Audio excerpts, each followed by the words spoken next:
Oh, you know what I love? Sports. Love sports. Sports. When It comes to Texas A&M. Where are you getting this information?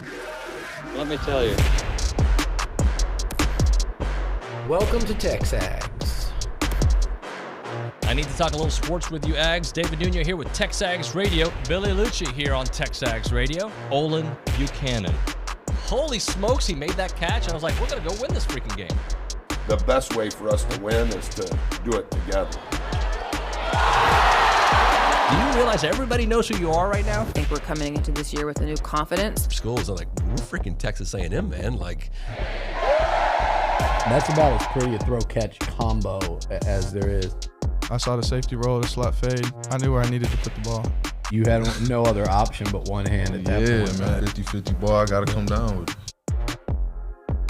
You know, if I'm betting on anybody, it's the Aggies.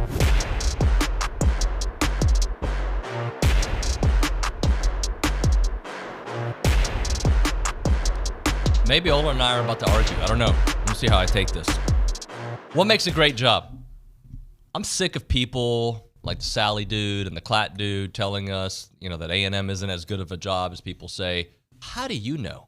Now, we all have our own parameters, right? We all have our own parameters, what makes a great job. I have a different set of parameters. I'm going to kind of go through that. But look, I think whatever you inherit, your resources, the group around you, your own personal, like, what makes you happy, right? That all goes into what makes a great job. And I use my previous job as an example.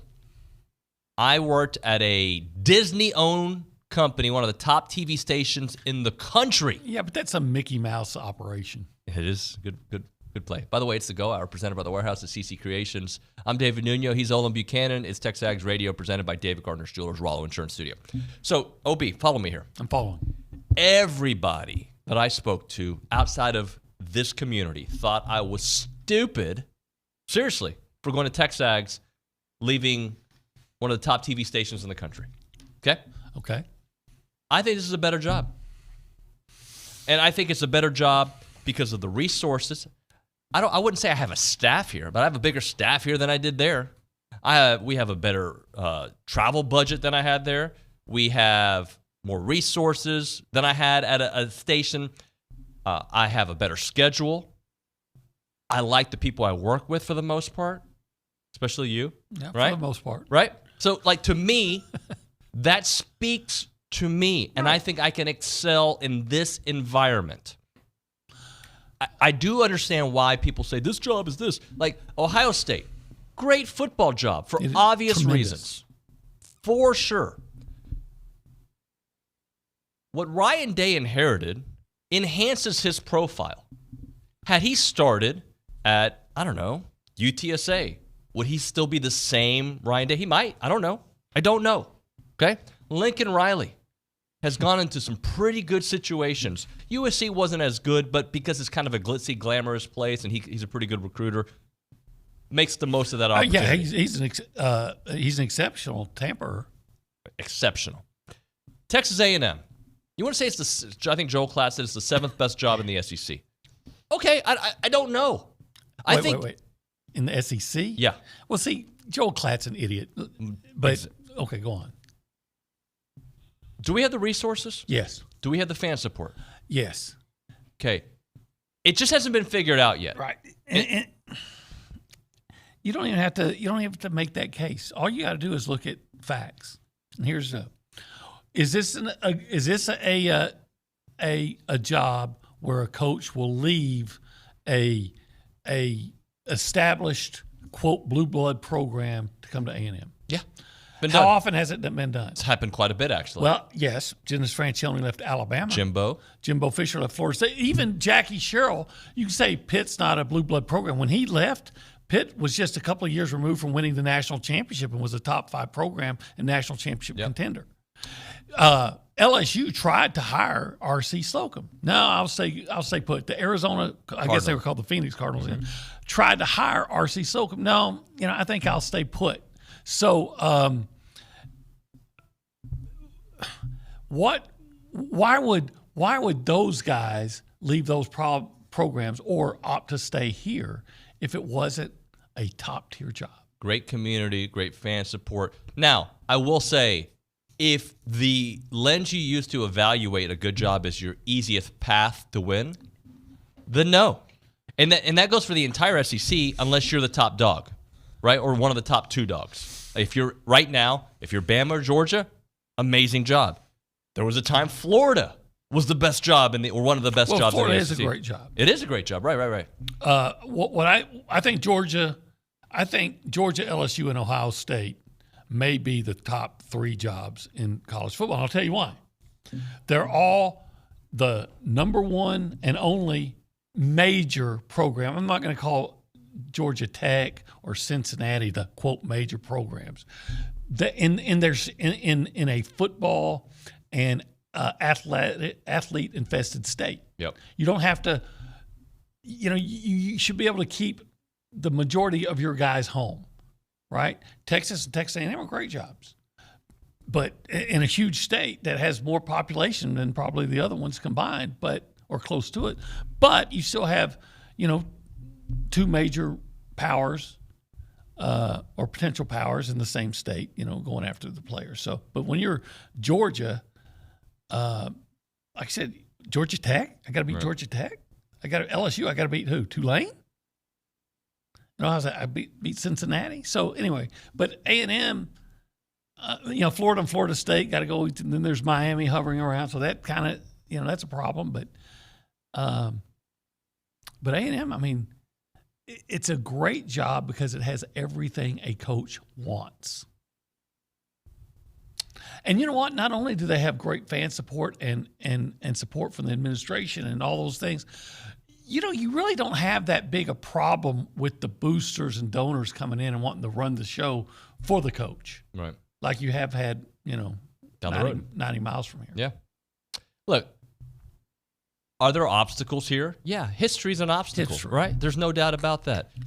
History was an obstacle at Clemson before Dabo came in. History was a problem at LSU. They'd won before Saban. They'd won the 59 national championship, but since then they'd been pretty much an underachieving program.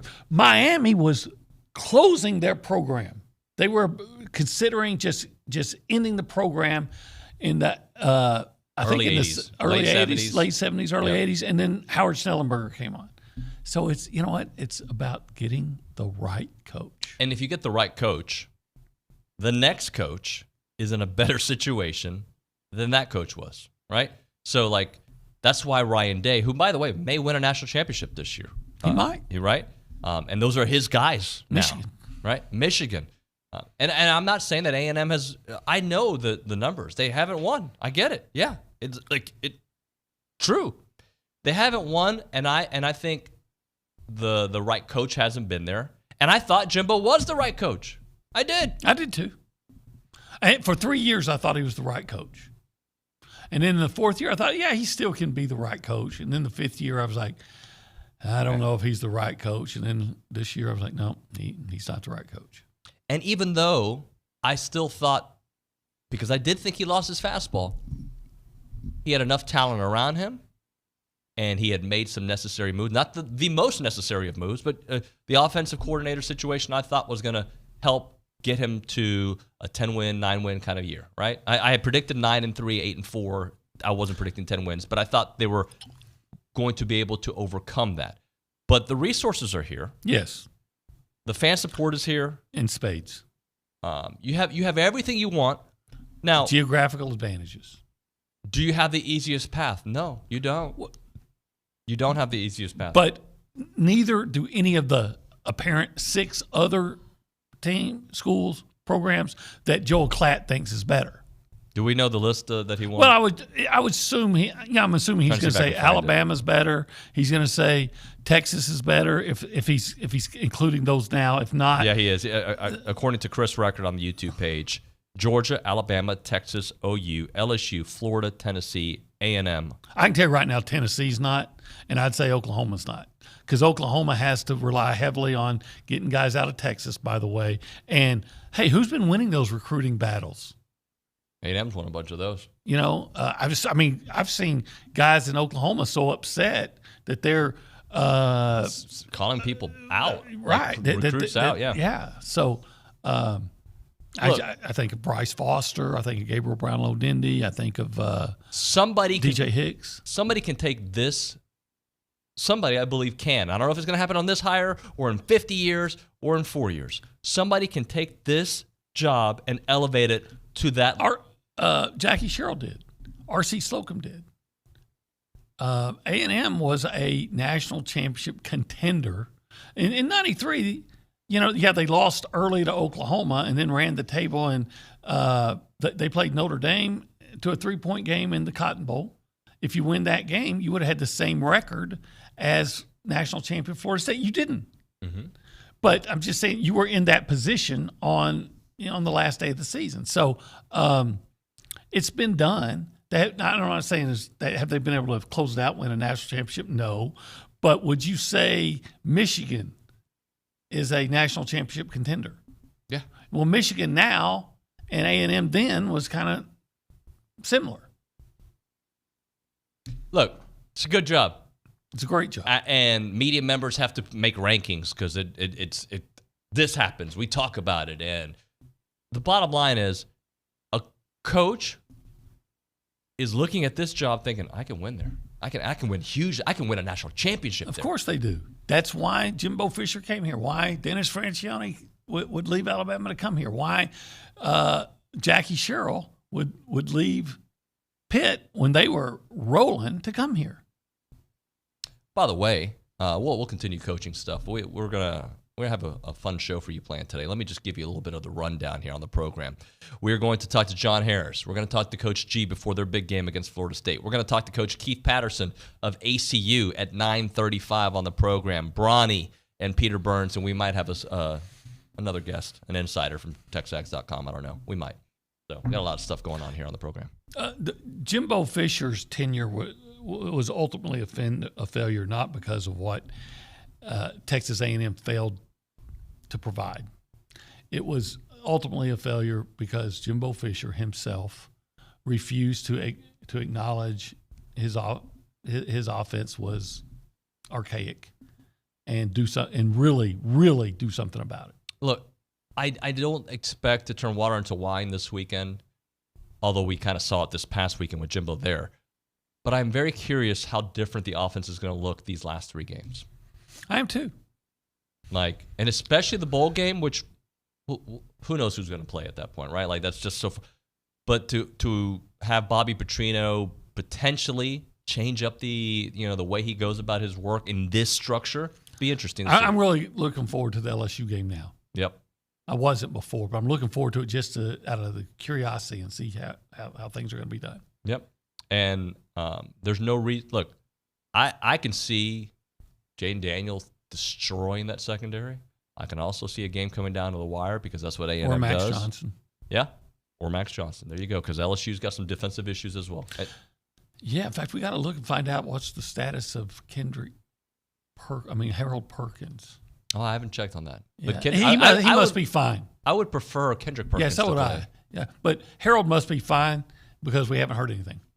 By the way, we haven't discussed that game's going to be at 11 a.m. Amazing. Has it since A&M's in the SEC? Has it been at 11 a.m.? I can't remember. I can't remember. Now, Alan Cannon told me that the 2013 game, and I still don't. If Alan Cannon tells me, yeah, it was 2013, he knows. Then he should. But I still don't. I don't think so.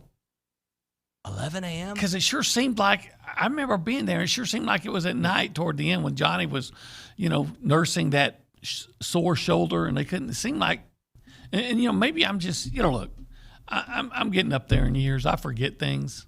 Yeah. So if AC says it, I should just accept it as fact. It was 2:30. 2:30. So that was the only. I guess no. In 2012 they played. No, but that was here. Okay, in 2012 they played here. Yeah, but it was 2:30 in 2013. So day Okay, game. well maybe that's what he said, and maybe I misunderstood what he said. But 11 a.m. I know this. Texted my friend Scott Rabelais of the Baton Rouge Advocate, and I said, "Hey, when was the last time you guys played at 11 a.m.?" He said, "I have no idea. We're trying to look it up." Wow. Because you can't get a good buzz by 11 a.m. And that's, we're talking about LSU. Well, you know what? At LSU, you can still get a good buzz at 11 a.m. Great segue. Basketball, ladies and gentlemen. We'll get to them in a minute. We're definitely talking basketball this hour here in the next few minutes. But I heard Nick Savage speak. Nick, I don't think I've heard you speak on the radio since Friday. Well, I talked a little bit on Monday, briefly. Very little. How you been, buddy? It's been a minute. I've been good, really busy as we all have been. It's fun. It's exciting to follow this story and where the coaching search is taking A&M. So it's a lot of fun. But yeah, you mentioned basketball. What a win for them last night. I didn't get to watch it. I don't know. Like a lot of people, I'm sure, couldn't watch it. It was on ESPN Plus, but you don't have ESPN Plus. I kept up with it through Richard Zane's amazing thread. That and I was listening to Andrew Monaco call the game. So yeah, great win for the Aggies on the road, and good to see them continue that undefeated start. I was really impressed with SMU. They play similar basketball to A&M, relentless defense. I mean, the game was closer. I mean, it was about that, but for a while it was between the 5 to 8 range, right? A&M never looked like they were going to lose this game. Henry Coleman was phenomenal. Double-double. I think he had like 8 rebounds. Off to a fast start this season. He had I think he had 8 rebounds in the first 10 minutes of the game. It was ridiculous. He played so well. Wade Taylor struggled to score again, and I think that's the blueprint to try to limit A&M is to send everybody at Wade Taylor. You and Coleman work out together? No, he'd take me. Okay. He'd take me. I'm not saying y'all fight. I'm saying y'all work out together. He put up way more weight than me. Say, hey, maybe Nick and I can go work out together. Let's work on flexing together. No, because then you have people like Luke saying, "Oh, your shirt fits you today." Freaking baby gap. All right, let's go to the Angry Elephant News and Social Center. Kennedy Cavon. Sorry, Kennedy. I've never heard my name pronounced like that. Cavon. I have an idea of why Nick hasn't talked much this week, because he lost on the basketball court to you. I have not shied away from that. There's just been bigger news out there, Kennedy Cabot. I don't know if you noticed. I noticed. I was just making an assessment. What was the score? 11-0. 0. You shut him out. I told him exactly what was going to happen. Absolutely wrecked, OB, and it's. But you know what? It doesn't matter, because here's the deal. I always thought this was about over the course. Now, I thought when that first came up, we were talking about the course of a season. And then it was a game. And not just one game. That's what David does. He turned it into a competition. No. Over the course of a season. You reminded me. You were excited to go to the court. I was like, all right, let's go. Well, and then you're like, you're really going to do this? The original challenge was me and you one-on-one running routes in football. Then it turned into a basketball game, which I'm still fairly confident. I'm not worried about basketball after watching football. Football. I'm not worried about it. But here's the truth. He said he could score in a SEC game. Right. And I thought that was a disrespectful shot at all the D1 athletes that play SEC basketball. And I was like, you can't even score on an old man. That was it. And he's like, let's go. Well, so we went. And I told him, it's not going to go well for you, because I'm going to post you up, and you're not going to score. But see, here's where my take on that whole thing is that toward the end of a game, when they just let the scrubs get in. There's no scrubs, but you know what I mean. Don't call him a scrub. Okay, he tried his hardest. The game with David. Sorry, go ahead. The point I'm making is they typically leave scrubs is the wrong word. The guys at the end of the bench who typically don't play.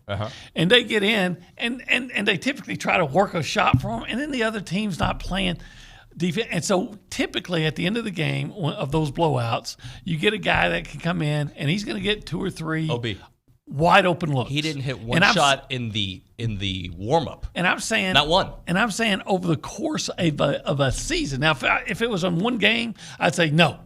But I'm thinking over the course of a season, I think Nick has one chance. If you get enough wide open looks, just by dumb luck, one would go I'm in. sure Estelle Getty, if she's still with us. She's not. Okay.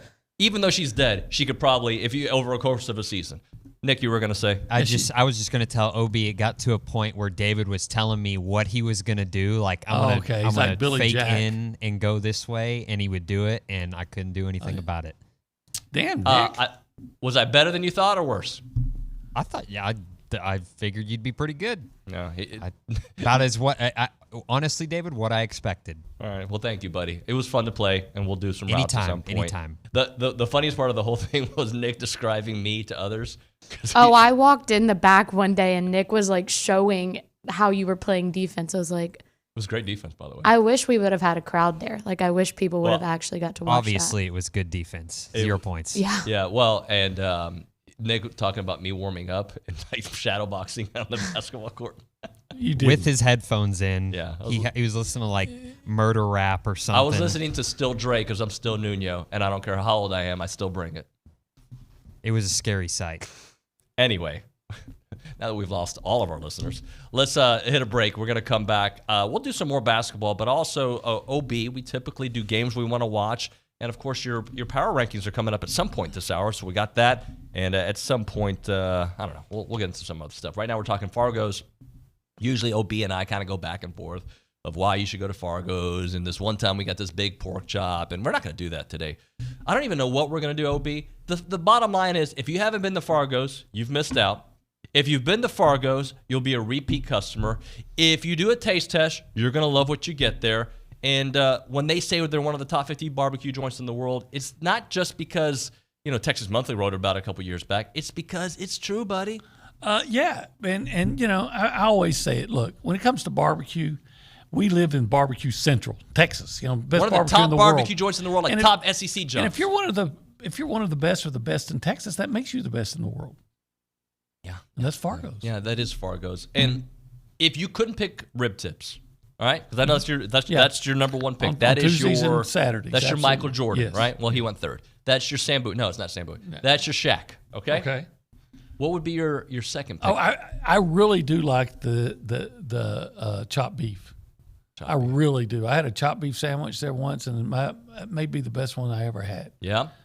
But I like the pork ribs too. Oh, I'm really getting hungry. I really like their pork ribs. I didn't have breakfast, and now I'm thinking about it. I mean, if Fargo's accidentally stumbled into the office during the show, I'd eat it on the air. I would. Oh, I told you I had that rib tip spaghetti they do sometimes. That was amazing. 1701 South Texas Avenue in Bryan, without a doubt, the what? The best barbecue in Texas, i.e. the universe. By the way, that's their trademark. Well, it's true. It's Fargo's.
Welcome back in TexAgs Radio, presented by David Gardner's Jewelers, Rollo Insurance Studio Go Hour, presented by the Warehouse at CC Creations. If you want to get in on the fun, you can call us or you can text us 979-693-1150. If you call, we'll pick it up on the Brian Foley Law Hotline. Good people can have a bad day. Call Brian Foley Law at 936-596-0407, serving Houston, the Woodlands, Conroe, and the Brazos Valley. The folks in the back, OB, were talking about, did you see the Draymond Green incident last night? I heard about it. This is going to be, a lot of people are going to be like, no duh. You know what no duh means? Yeah. You were familiar with that from your time? That's like one of my favorite players to watch play. I love Draymond Green. And I know that he sometimes costs his teams games and potentially a championship. Yes. He also wins championships. I think he's not the reason, obviously, but there's a reason Steph Curry loves having him as a teammate in Klay Thompson. He's got his teammates' backs. If you didn't see it, he went for a chokehold on Rudy Gobert when there was an incident with Klay Thompson that Rudy wasn't even in the middle of it, but he kind of came in to help the melee happen. I forgot the dude who started it. That being said, that's what I love about Draymond. I think championship teams need a goon. Did he attack guys from behind? So there was like pushing and shoving. I'll have to show you during the break. Okay. And they're one of their stars, Klay Thompson. They ripped his jersey, and Draymond came out of the blue and like put him in a straight up like martial arts chokehold and like dragged him out. And then they tried to put Draymond in a chokehold, and he tucked his chin in like he had been trained before. Yeah. It was awesome. And like Kate in the back was like, "That's assault. He can get arrested for that." You didn't watch basketball in the '80s. That was like that was every Wednesday. Right. Yeah. You do need that guy. I'm just thinking. I remember watching a Mavericks game when I was a big Mavericks fan back in the day, and they had a guy who was a pretty good player named Derek Harper.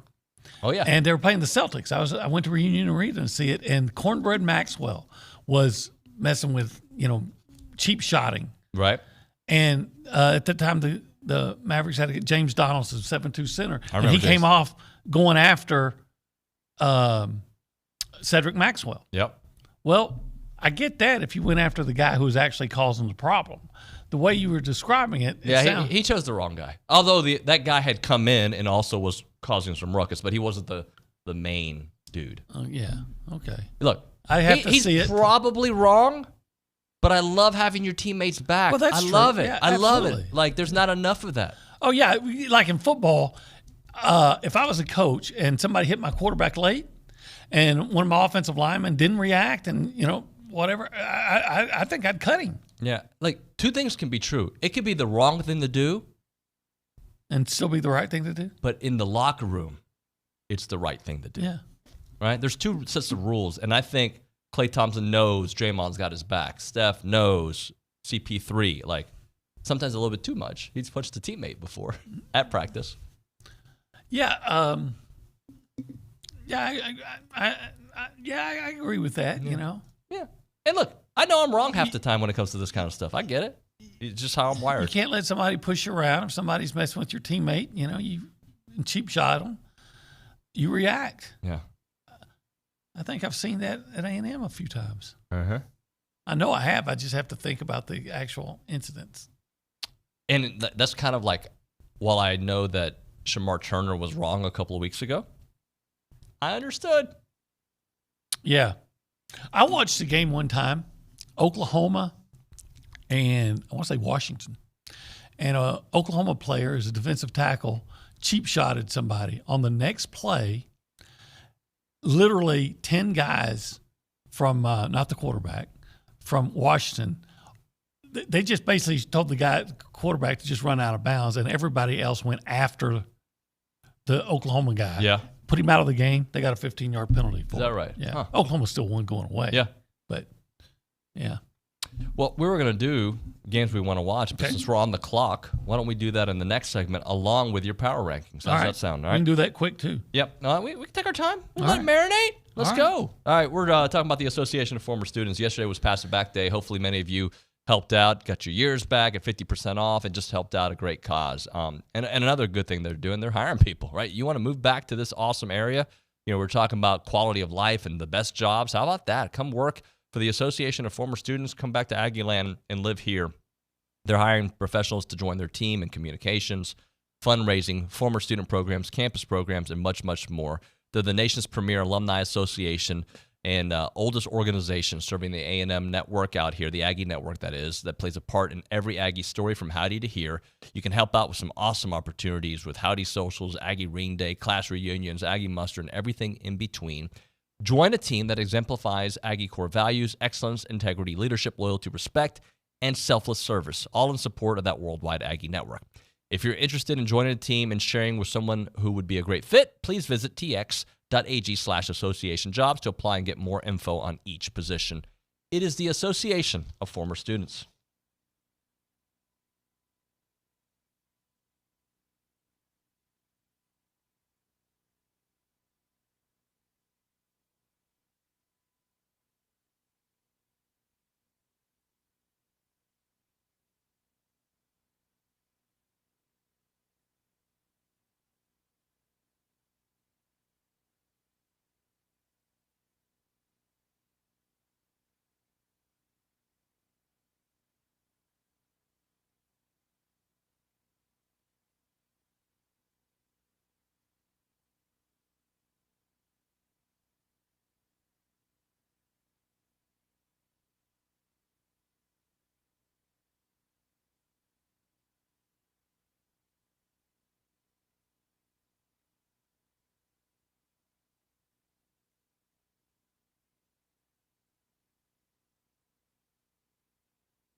Said Ballroom, Queen, and Memphis. I'm surprised how many people have commented on the Estelle Getty reference earlier. Oh, really? Alamo Aggie on YouTube page said she died 15 years ago. I didn't think it was that long ago. Yeah, probably. And then, who was it? Somebody, was it TexAgs? Somebody said they were surprised I didn't ask Kennedy Cavan if she knew who Estelle Getty was. I don't know who Estelle Getty was. I had to Google it immediately when you said it. Big fan? Now that you've Googled? Is she on? No. I don't know who she is. Didn't she make... Was she on the Golden Girls? Yes. One of the greatest shows ever. Like, I haven't ever seen the Golden Girls. Oh, but you watched it every Friday night, didn't you? I've never seen it. What? I've never seen it. Blanche Dubois? When I was, you got to Devereaux, understand, when you're whatever it working for a newspaper, like I was most of the time, you're working at night. You don't see, from like 1981 to 93, 95, I never saw TV. Did y'all not have the little recording DVR thing that's back in the day? that just happened in the last 15 years. Oh, okay. But wasn't she also in a movie with Sylvester Stallone, Stop or My Mom Will Shoot, I think? Yeah, I think she didn't. was. I skipped that one. Yeah, I don't think. If I saw it, I don't recall it. Hey, we are TexAgs Radio. We're presented by David Gardner's Jewelers. It's the Rollo Insurance Studio Go Hour presented by The Warehouse at CC Creations. OB, games you want to watch this weekend, shall we? It's not just a great week of college football, but there's still some games. Some good games. How about Louisville against Miami? I'm leaning Miami in this one. Really? Which is stupid of me. Louisville's 9-1, and they can clinch a spot in the ACC championship game if my mathematics are correct. And you know what? They even have playoff hopes still. Now, they are very slight, right? But they still have playoff hopes. But they got to go to Miami, and that could be a trap game for them, especially with Kentucky looming next week, big in-state rival. Yep. I think the line, I saw it yesterday, I think the line's 1 for Louisville because they're playing at Miami, which I thought was kind of a small line. But I don't know. So I haven't watched enough Miami other than what they destroyed A&M. They're not a very good team. That's a fact. Neither was A&M at that point. Hence, firing of coach. Or at any point. Next game. How about numbers? Well, I don't even know what they're ranked now. Texas and Iowa State. Did you know that 3 of the last 4 games that Texas has played in Ames has resulted in an Iowa State victory? Give it to me again, guys. 3 of the last 4. And I think the win was actually hard-fought and close. So history, or at least recent history, would tell us that even though Texas is a prohibitive favorite in that game, this Iowa State team, they're okay. You can't just expect to walk into Ames in the Jack Trice Stadium as Longhorns and come out a victor because, again, they typically haven't. They've lost the last 2 there. By the way, according to the line on ESPN, Texas favored by 7.5. Yeah, a prohibitive favorite. Well, I'm just saying that Iowa State is okay as a team. We haven't heard Matt Campbell's name mentioned very much, have we? Well, I think they had an off year last year, and this year they're okay. They're not bad. They're not good. They're okay. Yeah. And I'm assuming you're with me, and this has nothing to do with this, but another person who had an off year. Didn't Chip Kelly get fired yesterday, or he's about to get fired? I've heard that he's in trouble. Did they actually pull the trigger on another coach from the? No, they haven't pulled the trigger. Another coach from the 2018 hiring. Or UCLA likely to fire Chip Kelly. How about? And they got a pretty good game this week. I think I can't remember who they're playing though. On Saturday, but the other another game I was thinking. How about they got USC this week? Is USC November the 18th? 2:30. Oh, UCLA, USC. Well, that needs to be on here. I think I missed that one. That's all right. So that's on there. USC and UCLA. Hey, UCLA coach Chip Kelly is in danger of getting fired, but you know what? How you can maybe get some job security at UCLA is by beating USC. Yep. And by the way, UCLA can win that game. If you play a semblance of defense, you're going to have a chance to beat USC because even if you have a bad offense, you can score on the Trojans. 100%. So how about this one? I was going to put Kansas State at Kansas, but I'm going to throw that one out. How about Georgia at Tennessee? I know Georgia's already won the East, but having lived up there, right, I know what that game means to the folks in Tennessee. And Georgia, they need to keep winning just because do you even want to put yourself in a position of missing the college football playoffs? Tennessee in danger of losing their 4th game of the year. Is it possibly who did they finish with? They finished, I think, a pretty big game, don't they? Probably Vanderbilt. Oh no, it's not a big game. Yeah. So, but you know what? Tennessee is kind of turning out to be who we thought they'd be at the beginning. So they'd be good, but not nearly what they were last year. And if A&M again could have taken care of business, would have just have an offense with a pulse that It could have been an even rougher year for Tennessee, but it wasn't. And then, to me, the number one game of the weekend is Washington at Oregon State. Of course, the Huskies are trying to stay in the thick of the college football playoff picture. A loss would really hurt them with that. Not knock them out, but would really hurt them. Did you know that Oregon State has not lost a game at home? I did not know that. In fact, I don't think they've lost a game at home in 2 years. Just out of curiosity, do you think Kalen DeBoer is actually a candidate for this job? Could be. Would it help for them to lose? No. I think if he's interested in Texas A&M, and if A&M is interested in him, I would think that a win in this game or even later probably wouldn't influence him either way, unless they get into the college football playoff. Right. Yeah. But Oregon State, they've been fun. They've only lost 2 games. They've both been on the road, and they've both been by 3 points. Did y'all know Oregon State is favored in this game, which was surprised me? Yeah. Well, they are at home. Reser Stadium. You don't want to just take anything for granted in Reser Stadium. Yeah. Jonathan Smith. He's a name that I've heard a little bit of out there. He's an impressive guy. Mm-hmm. He kind of looks like Dan Mullen. Googling, efforting. Yeah, I see it. I see it. I think but he played quarterback at Oregon State. So, is he going to leave his alma mater? Yeah, maybe. You know why he would?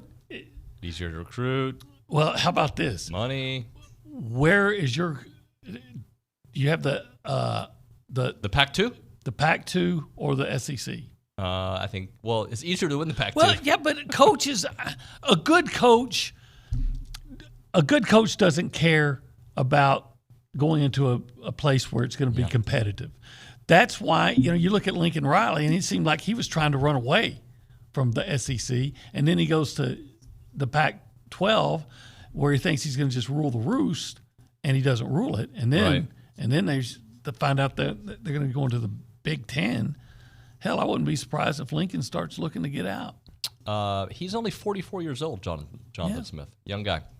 You want to do our power rankings? I'm ready. All right, I'm going to guess 1 and 2, and maybe 3. Yeah, feel free to interrupt me and disagree. Georgia, Bama. You probably have LSU as 3, although you can make an argument for Missouri, but they lost to LSU. So LSU 3. I have Ole Miss 3 by virtue of a better record and a win over LSU, which I have 4. Okay. By virtue of beating Missouri. Who's 5? Who's 5? Beat them in Missouri too. Yeah. And Missouri's a great fourth 5. quarter in that game. Number 6 on my list is Tennessee. Okay. Number 7, surprisingly, even to myself, is I'm putting Texas A&M. Did they get a bump up because of what they did Saturday and the change? Just what they did Saturday. Okay. Number 8, I have Kentucky. Okay. Now, if you want to argue that Kentucky should be ahead of A&M, okay. But I'm saying, what's the big Kentucky impressive win? Florida? Yeah. A team that lost to Arkansas? A team that might not get bowl eligible? Right. They got 5 wins? Now I think 5. Yeah. Now, A&M hadn't beaten a good team either. But, okay. Number 9, I have Florida. Yep. Number 10, I have Auburn. 11, I have South Carolina. 12, Mississippi State. 13, Arkansas. And 14, Vanderbilt. Okay. I got no problem with that list. Where can A&M end up? All right, for where we are today. If they beat LSU. If they beat LSU and they win a bowl game, where do you put them on that list? 7. Maybe 6. Tennessee, well, I could, when it's over with, you look at the records, I could see possibly putting, if they beat LSU, and if Tennessee was to lose this week, like they will to Georgia, maybe you at least consider moving them ahead of Tennessee. Even though they lost to Tennessee and with the same because record. Then you start looking at, well, who did Tennessee lose to? But I would be inclined, I would think right now, to say I would leave Tennessee ahead. Even though it wasn't at Tennessee. Is that game different in a neutral site? Because everybody knows that A&M loses on the road. Mm-hmm. But I think I would be most inclined. I typically, if things look all look, if the records are different, I can use that as a gauge. But if the records are the same, that's why I think, as much as I don't want it to be the case, if a one-loss Texas and a one-loss Alabama are the two teams being considered for the last playoffs, in my mind, you have to go with Texas because Texas won. Now you can come back and the Alabama folks say, "Yeah, but that was in September." What are we going to do? Are we going to start saying the September games don't count? So here's what we're going to do. From now on, you're going to play the September games, but they don't count. They don't hurt They you. don't count. Yep. I agree with you. I can also say I think Bama is a different team now than they were then. They may be. They should have taken care of business then. And they didn't take care of business. Yep. You can't stop this, at least in my mind, you can't stop putting the value on the actual games that are played. In that case, why don't we just have the committee meet? But what if they beat Georgia? Well, if they beat Georgia, and they all have the same record. Okay? And they all have the same record. Well, yeah, if you get a win over Georgia late, then and I guess if we're saying they both have one loss, then you would be saying that they would have. Well, then would you take Texas over Georgia then? I'd still take Georgia. But Texas beat the team that beat Georgia, and Georgia lost late. You can't even use that. Now you can come back and say, yeah, but where was the team that Georgia lost ranked as opposed to the team that Texas lost to ranked? You can do all that. What I'm just saying though, if you have the same record, the team that won head to head, I think goes. Yep. All right, let's hit a break here. We'll come back with Kennedy Captain didn't even give us a report. We talked about the Golden Girls, but we didn't get a report from her, so we'll do that here. She's kind of golden. She is golden. Yeah. She is golden. Where's your pain, guys? Girl. Is it in your knees? That's not good. Is it in your back? Is it in your shoulder? Wherever it may be, don't let it sideline you any longer. I want you guys to consider your future and your right now, and that's by calling QC Kinetics because surgery is not your only option. Steroids are not your only option. The future of pain relief is QC Kinetics. They're actually the now of pain relief as well. They're going to repair and restore that damaged joint tissue the old natural way. They use the science of properties from your own body to bring you lasting relief. There are no drugs in this scenario. There's no downtime in this scenario. QC Kinetics, trusted by patients all over America with over 150 clinics nationwide and right here in the Brazos Valley with advanced protocols that get you moving once again. You can use your HSA, your FSA funds, put them to work to get you back on the road doing what you love to do. Regenerative medicine treatments are getting amazing reviews with people who have arthritic pain and they've got pain from injury out there. Again, there's no drugs, there's no downtime, and there's no surgery. Call QC Kinetics for a free consultation. Let their medical professionals give you a better path forward to pain relief. The phone number for QC Kinetics, 979-452-6000. QC Kinetics, 979-452-6000. That is 979-452-6000.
Here we go.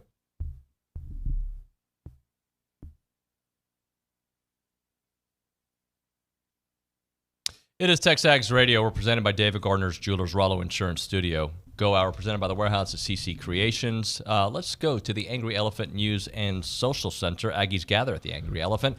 Kennedy Cavon. Cavon. Before I read the actual intellectual, nice college football text message, can I read a funny one? By all means. Adam in College Station said, "Love listening to OB. Sometimes he reminds me of Michael Scott. He just starts talking and hopes he finds his way." I thought that was pretty funny. There's probably some truth to that. There's definite truth to that. Even though I've heard of Michael Scott, I have never seen that show. How's that possible? The Office? Again, when you worked for a newspaper, you worked from like 2 to midnight. Lord. Yeah. And when that show was popular, I was working 2 to midnight. Yeah, I was kind of in a similar scenario, but working at a TV station, all the shows that were on ABC were always on, and even the bad ones. So I don't even know some of the soap operas, they were just on. Okay. On to our serious text message. Cameron in Baton Rouge. This is actually not that serious, but it's funny. Oh, well, not serious, but like serious. We're on the topic that we need to talk about. Cameron in Baton Rouge said, because the worst case scenario is sometimes funny, what's perception-wise the worst head coaching hire we could make that's believable? Gus, I don't know how to say it. Malzahn. I like Gus. Steve Sarkisian, Bill O'Brien were some names. Oh, Bill O'Brien. Bill O'Brien would be the worst. In this community, would be the worst. No, Bill O'Brien, yeah, without a doubt. I mean, I don't want that's to me. I don't even know how you even debate that. Who are some other names that like you remember like the Bobby Pacino effect, where in the beginning we're like, no way. Oh, now I'm intrigued by it. Is there a name out there like it would be initial no way? Lincoln Riley, because he would come into our state, and it's from Muleshoe, for goodness sakes, but and just by himself would lower the standard of brisket. Can't do that here. Can't do that here. No. Is Lane in that realm? You know, here's the thing about Lane. Lane is a pain in the ass. He can't. QC Kinetics can't even fix your pain that Lane is. But you can't deny it. He's a hell of a football coach. But he doesn't win the big games. He's at Ole Miss. When does Ole Miss ever win the quote big game? Well, since Johnny Vaught was the coach. I mean, he's at Ole Miss. That's like saying, "Oh, you didn't win the big game at Texas Tech." You're in Lubbock, for crying out loud. Ole Miss did beat Alabama a couple times. Yeah, and what did they do afterwards? Not much. It's not the big game unless it's for the. Yeah, you can win a big game, but the big game has a championship attached to it. Cavs, what else? Nothing. We just got Aggie volleyball coming up on Thursday, which I'm excited about, and then we also have women's basketball. Volleyball's playing at Kentucky, and then women's basketball is playing at Purdue. I'm excited for it. Tat Bentz, who's from Louisiana, says if you need to get that buzz for the 11 a.m. game, just don't stop drinking from Friday night. I thought that was like normal in Baton Rouge. That's what they do. Yeah, probably so. Yeah. Unfortunately, my son's probably that's right. I forgot about wasted that. Right with him. OB, thank you very much, sir. All right, thanks for having me. All right, this is the plan for hour number 3. John Harris, Coach G, Coach Keith Patterson of ACU. That's all in the 9 o'clock hour. Maybe we'll have some other things in there. Bronny, Peter Burns, all expected in the 10 o'clock hour. And, of course, your text messages are our lines are open. Is that the way to phrase it? 979-693-1150. You can call in the show at some point as well. It's TexAgs Radio presented by David Gardner's Jewelers.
Welcome back in TexAgs Radio, presented by David Gardner's Jewelers, Rollo Insurance Studio. Saw this tweet before I bring in John Harris of FootballTakeover.com and Houston Texans sideline reporter from Front Office Sports. I think John may chuckle at this one. Jimbo Fisher will get paid more to not coach Texas A&M than his former quarterback, Jameis Winston, has been paid in his entire NFL career. So in his entire NFL career, Jameis Winston has made $71.9 million. Jimbo, moving forward, will get paid $76.8 million. That contract run, my boys are sophomores in high school. That contract will run until they would be out of college. And with that, we go to the Brian Foley Law Hotline, and we're joined by John Harris, the czar of the telestrator, you name it. He does it all, the professor, Johnny Harris. Good morning, buddy. You know, it's funny, David, in some sense. I don't know if funny is the right word, but, you know, there's so many of those sort of things that you could. I just saw a tweet a little while ago that broke down how much Jimbo gets paid per hour of living through 2031. It was like he gets paid like $1,000 an hour. I think it was Peter Burns tweeted this. He got paid $8,600 last night to sleep for 8 hours. Yeah, it's. I mean, sometimes you have to laugh or you cry. You know, so yeah. I mean, look, on the Jimbo side of it. And I don't know if people are mad at like a Jimbo for the contract or whatever, but look, think about your own situation. If you went to your boss and said, "Hey, boss, give me $500,000 for the next 8 years. That's what I want to be able to stay here," and you were making $45,000, and the boss says, "Okay," everybody else can be mad at you, I guess, but why? If your boss says yeah to it, you know, or somebody says yes to it, then that's on them. That's on them for doing it. So all your buddies that you work with, you know, if they want to go ask for it and don't get it, I mean, who's at fault? Not Jimbo. Not at all, man. You know, look, this coaching profession, it pays well, but it's hell. It is absolute hell. Think of how many shows. I mean, it'd be interesting to think of how many shows, David, you mentioned the word Jimbo during a day. And how many of those are positive mentions, how many are negative mentions, but just his name is just mentioned. I mean, that's what college coaches go through. And now in the NIL world, recruiting world, transfer portal, I mean, it's a difficult world to live in, but they get paid handsomely. And, you know, my wife says it all the time because I think my wife thinks of the money side. And she's like, well, yeah, but he's going to get $78 million and he can sleep well at night. Well, yeah, but that's not the way competitors and coaches think. Competitors and coaches think, no, I gotta get on to the next one because that's the way I'm wired. I can't sit at home on my pile of money like Scrooge McDuck or whatever his name is. What's his name from Disney? That's not Scrooge McDuck. But anyways, point being, he's not going to go sit on his pile of money and go, hey, look at me. I got money for the rest of my life. No, he's a ball coach. He's going to be thinking about the next opportunity for him. And maybe it's TV. I don't know. I mean, he doesn't have to coach again. I mean, I would think he's got all the money that he needs, but it's just it's an interesting time in college coaching for sure. But you know, Jimbo carried a lot of pressure. I'd imagine he woke up. There was probably a small sense of relief, and then okay, well, what do I do next? And so that's going to be the Jimbo side of it. To me, the A&M side becomes very interesting now and how they go about this and who they go after and what they do. I texted you from Cincinnati. I was sitting up in the press box of Cincinnati. He was talking to Andre Ware. He was talking to my man Robert Hensley. We were kind of batting this around because we'd gotten that information, you know, from Luch about that time. And we were kind of talking about candidates and all that kind of stuff. And then I texted you and I said, hey, the timing of this is a little strange. You just beat Mississippi State 51-10. Like you would have thought it would have been maybe the week before.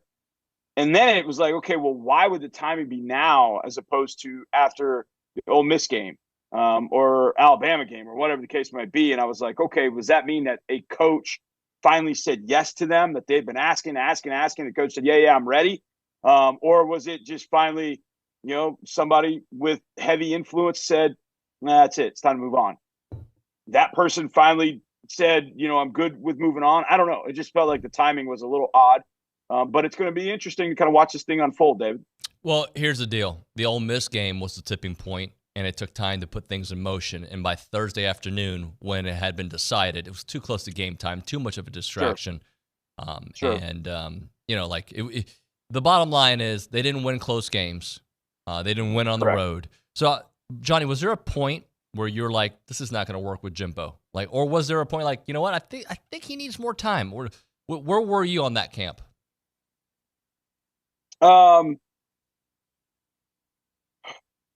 This is one of the toughest things for me to ever talk about, David, just having been a coach's son, see my dad go through this. I try to kind of leave that aside and just talk about it objectively as best I possibly can.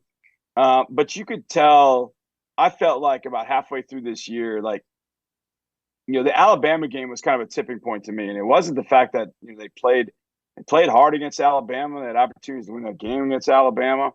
But the way that he managed things down the stretch, when he had given up play calling duties, when his only job really was at that point to manage the game properly, and really, really didn't. And sometimes, look, when you're playing Alabama, all really that I would ask is, have your guys ready to play, have them playing hard, hopefully have them play smart, and hopefully in the fourth quarter, you give your team every single opportunity to win the game.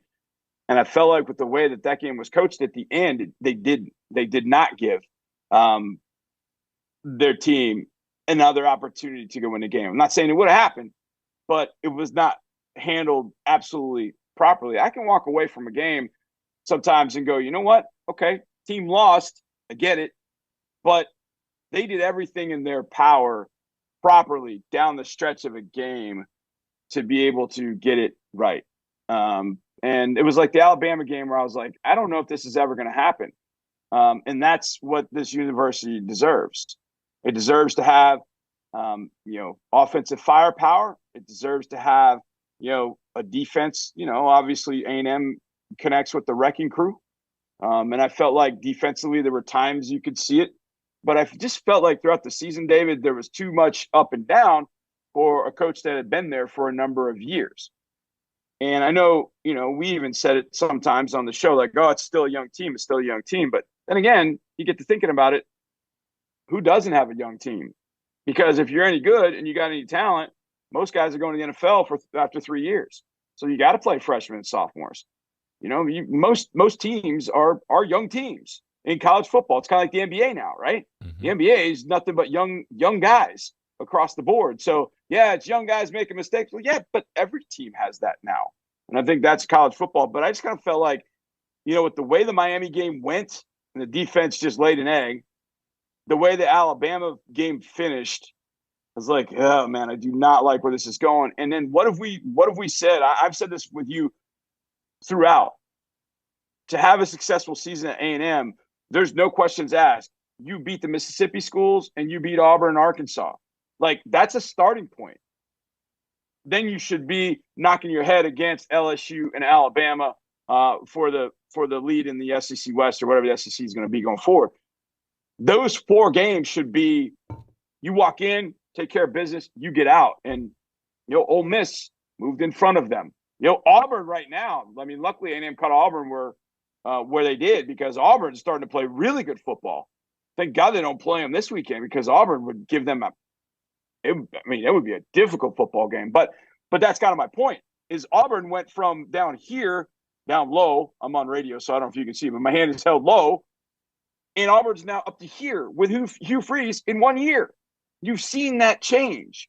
And I think that's what A&M fans, I know I wanted to see it. I wanted to see evolution, development, growth, week in, week out, to a point where you might have been a 6.5 to start the year. But now with all that talent, you're now at 8.5 consistently. And that, I don't think, was happening. But you see Auburn in 1 year of Hugh Freeze going from like a 3.5 to a 7.5.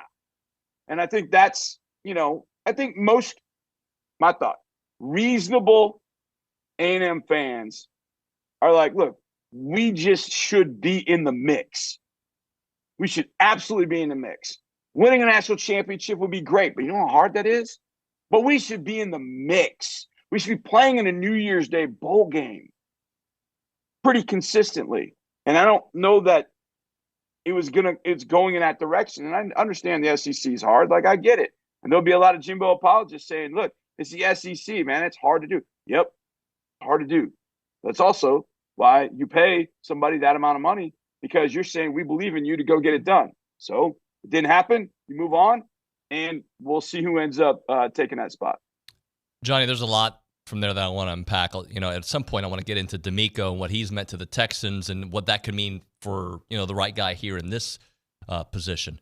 But what if, Elijah Robinson gets this team playing to that potential? So I have a little bit more optimism going into the LSU game because Elijah is going to allow Bobby Petrino to do what Bobby Petrino wants to do. There's no handcuffs, it feels like. And he's going to allow Durkin to do what Durkin wants to do. And just with this talent alone, I feel like that might be the difference in those games. If all these games are coming down to a play or two anyway, it's going to be a different approach with the same kind of collection of people. Yeah, I mean, I think it's a great point. I mean, I'll be curious to see if we truly get Bobby unleashed. Maybe not this weekend, but at LSU, of course. If we get Bobby unleashed, and obviously don't know what the quarterback situation will be. But I thought Jalen played pretty well the other day, to be honest. He was Mississippi State, and it's interesting kind of watching and listening to the Mississippi State side of things because, boy, I don't know that I've ever seen a fan base. Well, I can't say that. I mean, I've seen the SEC do some crazy things over the years, but the Mississippi State fan base, wow, did they absolutely just went off on Zach Arnett. So that's a bad situation there at Mississippi State too, but we'll see what happens there. But I do feel like as an interim coach, you can create really good vibes, and that's important. In today's game more than ever, man, it is important. I said to Mark Vandermeer, the voice of the Texans, the other day, just kind of looking at, teams that play well now, the way that you have to connect the players. Like, I know that there are a lot of people in my age group, your age group, David, like, oh man, when I was playing, man, this coach would rip me up one side and down the other, and we just sit there and take it. Well, guess what? That's not the way things are now. That's not the way things happen now. Casey Keeler, same Houston head coach, has gotten to be a good friend of mine. And he's an interesting guy because he started coaching back in the late 80s, early 90s, when you could do those things, when you had 3 days in summer camp. And you can't do that anymore because the second that, one kid has a bad game and, you kind of, hey, what are you doing here? And you kind of get a little bit more, demonstrative. Kid's like, I'm bouncing, coach. I'm out. Go get re-recruited somewhere else. Feel really good. Is it the right thing for the player to do? No. Is it the right thing for the coach to do? In some cases, maybe. But that's just it. Everybody's wired a little bit differently. So the vibes matter. They absolutely matter. And I'm living in a building, in an NFL building, where I can tell you that 1,000%. The vibes have mattered. Yes, C.J. Stroud's fantastic. Will Anderson has come on and given a jolt. John Grenard is playing his guts out, for the Texans. But the vibes matter in his building. It's positive. D'Amico Ryans looks at players and he's not berating them and telling them they should have never been born. They're not getting MF'd up one side and down the other. And I'm not saying Jimbo did that. I don't know. I just know how it is in this building. And my point being, I feel like college programs need even more positive vibes because you're dealing with 18 to 22-year-olds, and they need that. They need those positive vibes. You need to walk out of the locker room, with the big boom box and, feeling it. You have to be able to make a mistake and walk over to your sideline, and your coaches is sitting there like, what are you doing? You got to have sometimes where you screwed up, and the coach says, come on over here, man. It's all right. Get the next one. There's got to be a change in how you go about coaching. And sometimes that's also for the head coach, like you said, David, to take kind of the coaching shackles off your guys. Like, Bobby, just call your game. I trust you. Call your game, DJ. I trust you. This might be the last few we have together, guys. Coach your game. And I'll tell you this last thing as it pertains to that, David. when I took over a long, long time ago, I was 26 years old. You can't even tell me I was wet behind the ears.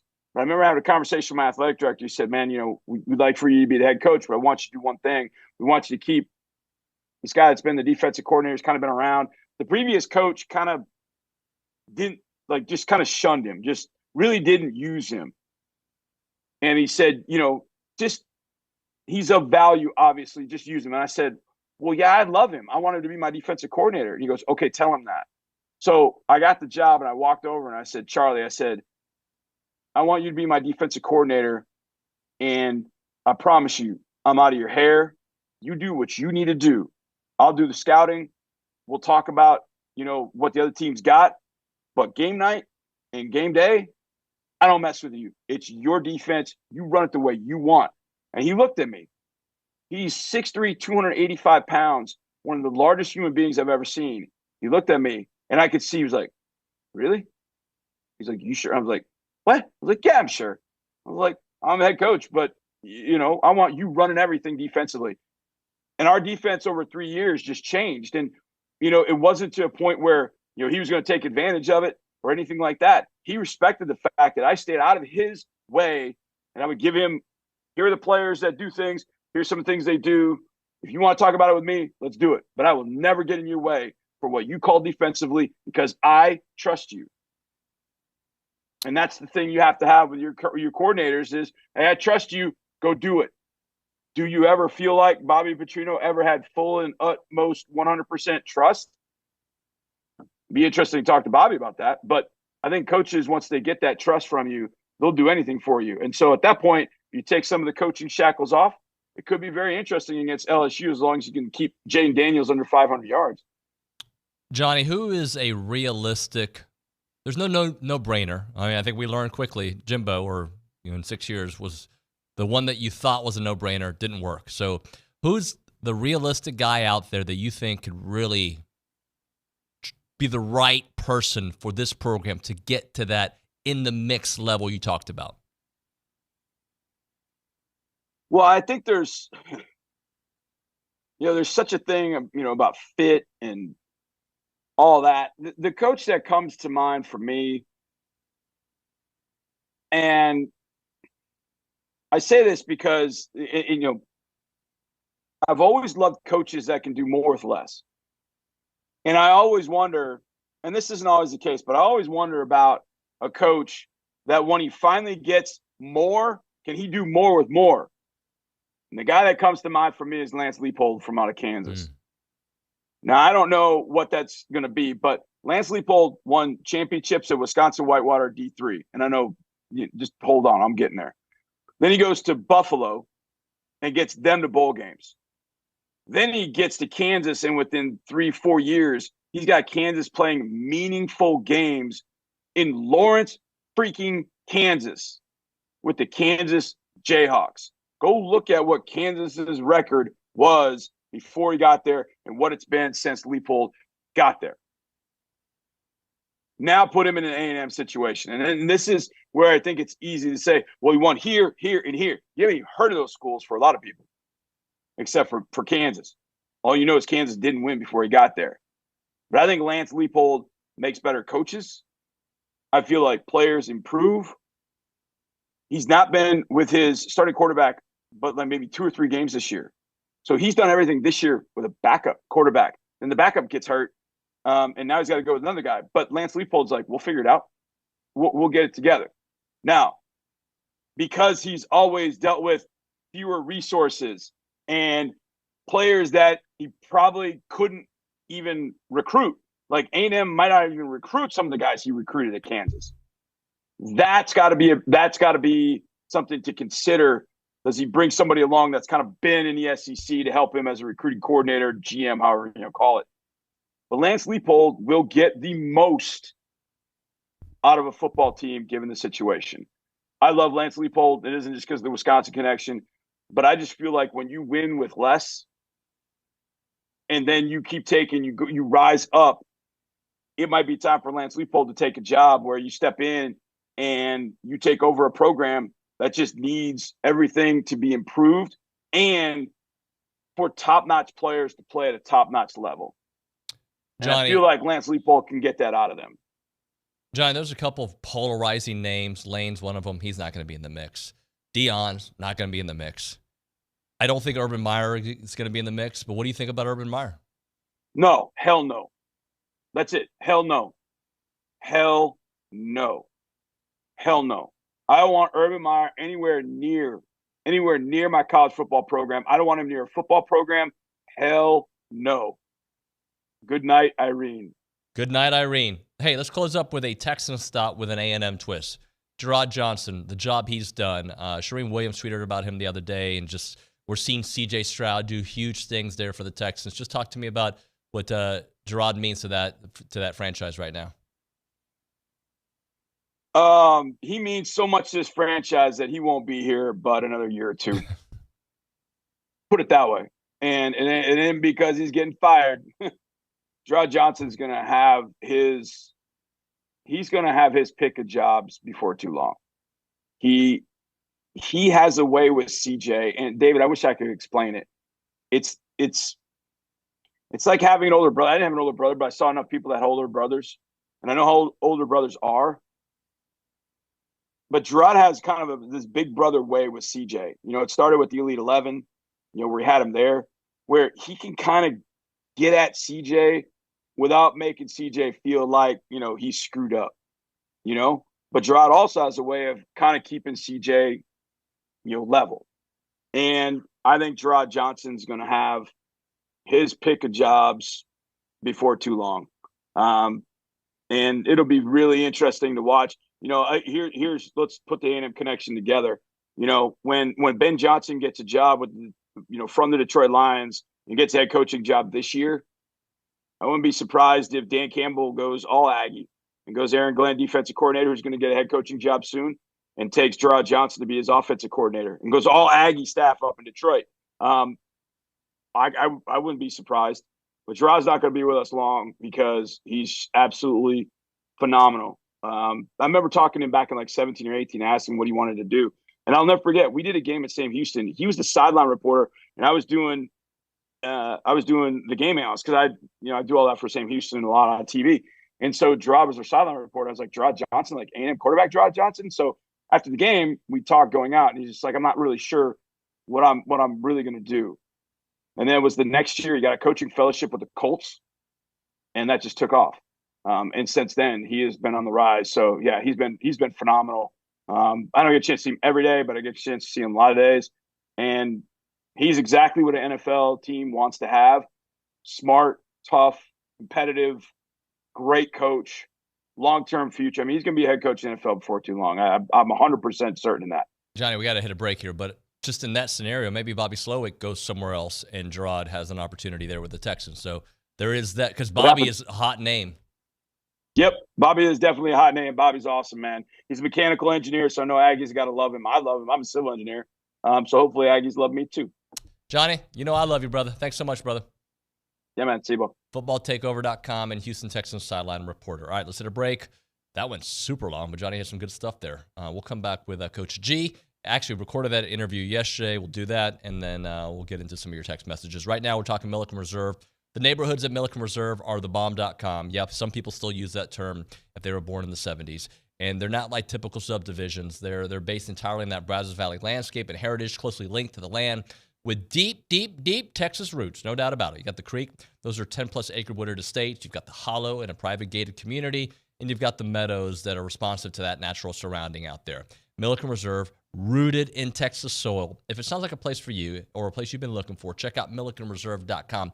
That's to live there. But you can enjoy nature there just by, if you live here in the area, if you're visiting, you want to go hiking, biking, canoeing, you want to have some fun with your family outdoors, that is the place to go. What a great community out there.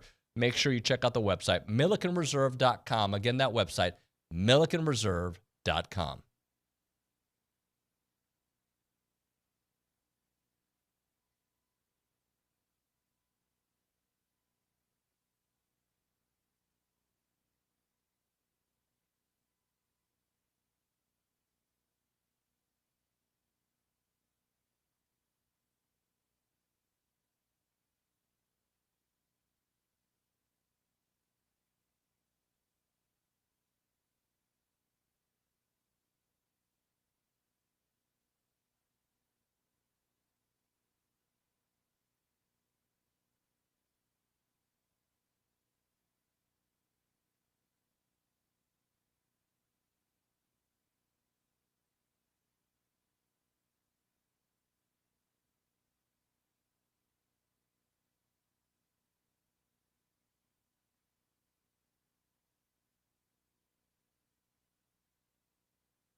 All right, appreciate everybody listening in. We got some business to attend to here. Yesterday, I had to catch up with Coach G because he was busy today. So let's listen to that interview as they get ready to leave here shortly for Florida State. Big game against the number one team in the country, a team that they went toe-to-toe with here at the beginning of the season, first game of the year. Here's Coach G with me yesterday. Welcome back here to TexAgs Radio on Friday night. I was at Ellis enjoying some awesome soccer. It was a little cold and misty out there, but I love the performance as the Aggies do win, and they beat Colorado, now moving on to the next round in the NCAA tournament to take on Florida State, a team that A&M knows well. Coach G's in studio with us here to talk all about it. Coach G, how are you? I'm doing great. We are kind of playing with house money right now, and feeling pretty good. We're, the only bad news is we're going to go play the number one team in the country at their place, but it's all good. We're excited. So I'm going back to that game, and for those who haven't seen Mia's goal, for a team that's had some bad luck, some unfortunate situations, wow, what an opportunistic goal too, because I feel like that goal changed the way the team played. After that, they were more aggressive, and it really changed, I think, the momentum and the way that game felt. Yeah, I think that if you need an example of like how hard work pays off, and Mia Pante is your perfect example of how hard work pays dividends. That was a pretty good example of it. Is a ball started with Kenna Caldwell in our penalty area, long ball, probably hits the ball about 55 yards, goes all the way down to their their goal. Down towards their goal. Their defender goes to clear it. Mia just full force going after her, and it caroms off of Mia's shin guard. Mia kind of comes up to tackle it, and bang! She's probably about 26 yards away from goal, and it caroms back all the way over the goalkeeper's head, just underneath the crossbar, and miraculously in the goal.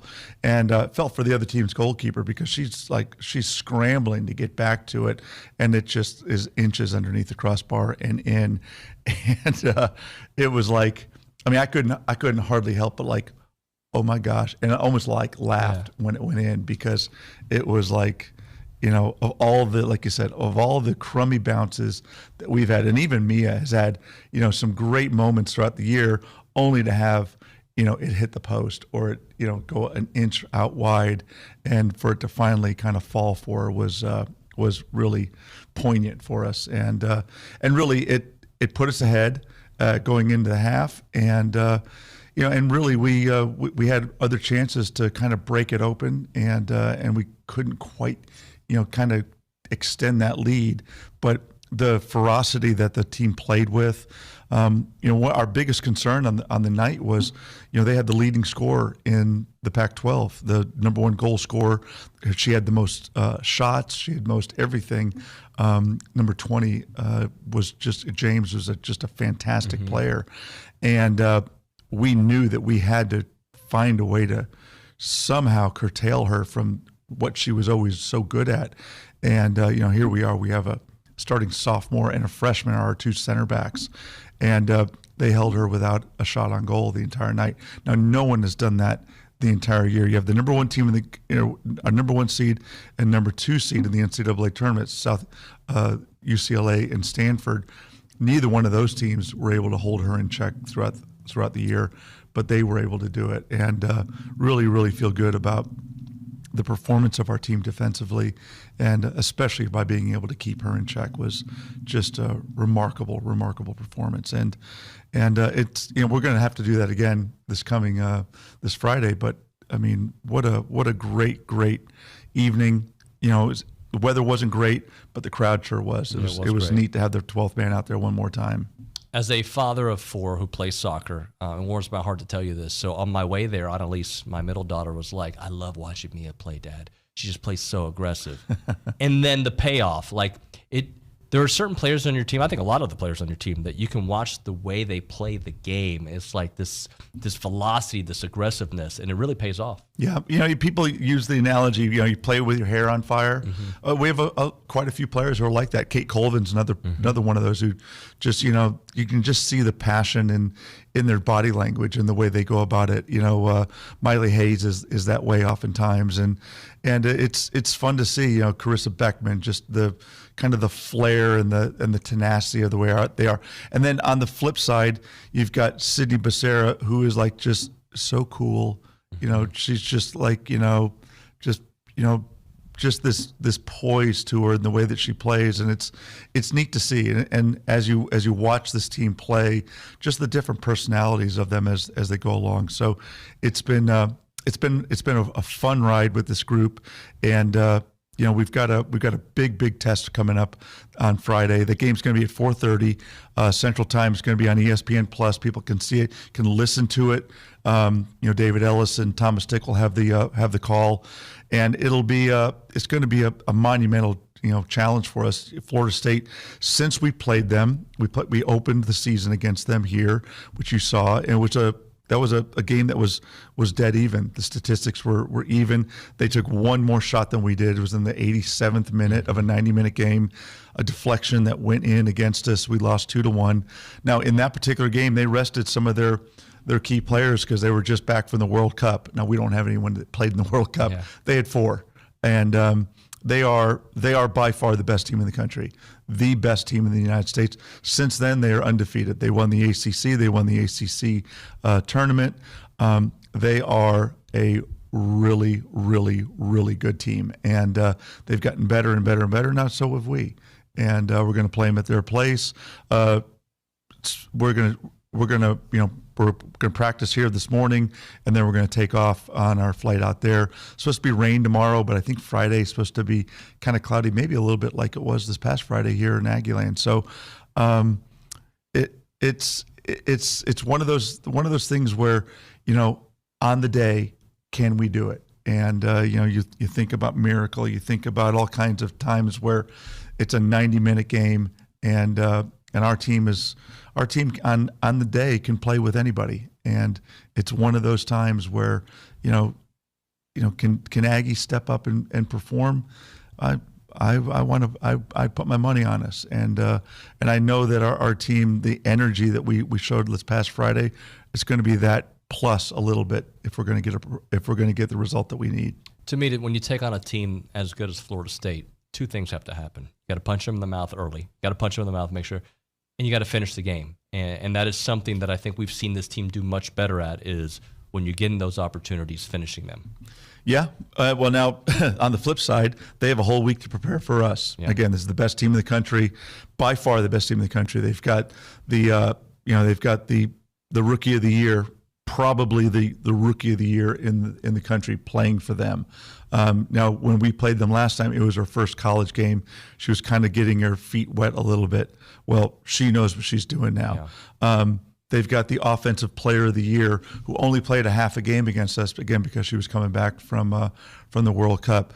They've got, tremendous players in the back. They're poised. Their patience that they play with. And Brian Penske, their coach, does a wonderful job. He knows us very well. He was the coach of the year at Tennessee before he left to go and take over the job there at Florida State. So, it's a huge challenge, but we wouldn't have it any other way. I mean, we are, it's the wrath of the underdog coming in, and I don't think that anyone, as you're filling out your NCAA brackets, I don't think anybody probably outside of our family put down Texas A&M to win this game. But that's why you play these games, and you play these games because it's sports, and I don't suggest anyone bet in sports because you never know what can happen. You never know. G, thanks so much. Thanks, buddy. Appreciate it. All right, Coach G yesterday before they head out. When we come back, let's hear from Coach Keith Patterson of ACU. He's going to give us a little breakdown of their team and what they're going to be getting into this upcoming weekend. That and more. It's TexAgs Radio, presented by David Gardner's Jewelers.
All right, we're back. TexAgs Radio presented by David Gardner's Jewelers here in the Rollo Insurance Studio. It is Abilene Christian University week here as A&M prepares to play them in Elijah Robinson's first game.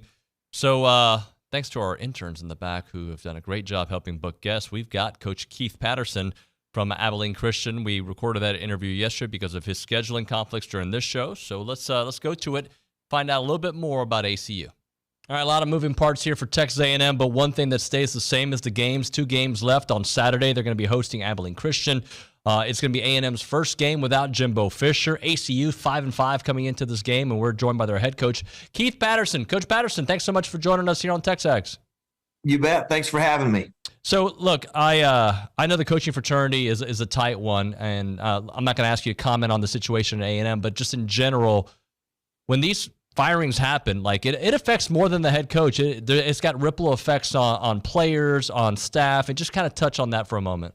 Yeah, no doubt. I think that's what kind of gets lost in the shuffle when all these things happen. You're talking about most of the time it's really not the head coach that you really will have to worry about. I mean, typically their contracts are take care of themselves, but it's all the assistant coaches, all of which, I coached with TJ Rushing at Arizona State and have known TJ all the way since he was a high school player. And guys got to sell homes, pull kids out of school, and the impact that it has on the assistant coaches' families. And because you get to be a close-knit group of and you lose your friends, and it's the wives too that people that don't really think about it. I mean, so my heart goes out to those guys. I know it's a tough situation. Let's talk a little bit about your first couple years there at ACU. How have you enjoyed it, and just the group that you have put together there? Yeah, it's been great. I hired a great group of young coaches. Gave a lot of them their first job to be full-time Division I coaches, so that was great.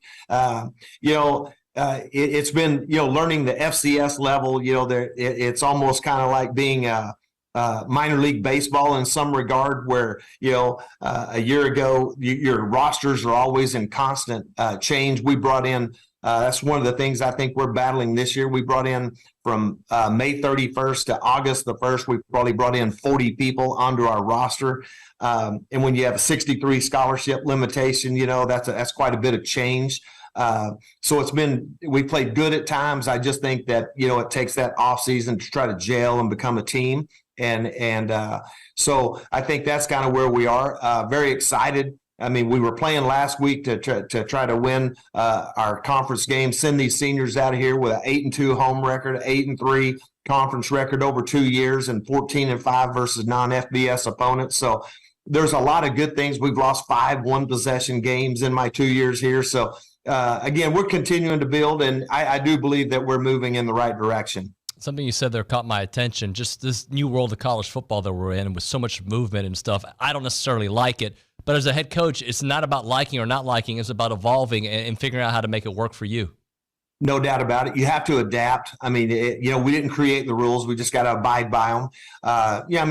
You can sit and I lost my best defensive player up front a year ago to the University of West Virginia. We lost a linebacker to Liberty. So there's just so many moving parts in college football, and managing a roster is a big, big part of it. And so therefore you just have to use the rules to your advantage, and you got to supplement your roster, and it's going to be almost a year by year. You're building a team every off season. Coach Patterson, one of the things that struck me, I'm looking at your season 5-5, is how you all have bounced back after losses. Just talk a little bit about the resiliency of this group that knows that when they've taken a lump, they know how to come right back. Yeah, they really have. I mean, it kind of snowballs on you. I mean, we lost 2 games that kind of got out of control. They're just had some bad breaks in the course of both those games. And when we protect the football, which we've done most of the time, we're much more competitive. But, again, I do love the resiliency of this team. We're trying to get them to play. There was times this season I felt like that we weren't playing with a great deal of confidence. We were trying to find our identity. And I think we're getting closer to that. There was a stretch there where I think we'd won 3 out of our last 4 games and lost a heartbreaker last week. We were up big and just made some critical errors down the stretch of that one. But again, I'm very proud of this team and the evolution and continuing to look forward to what lies ahead.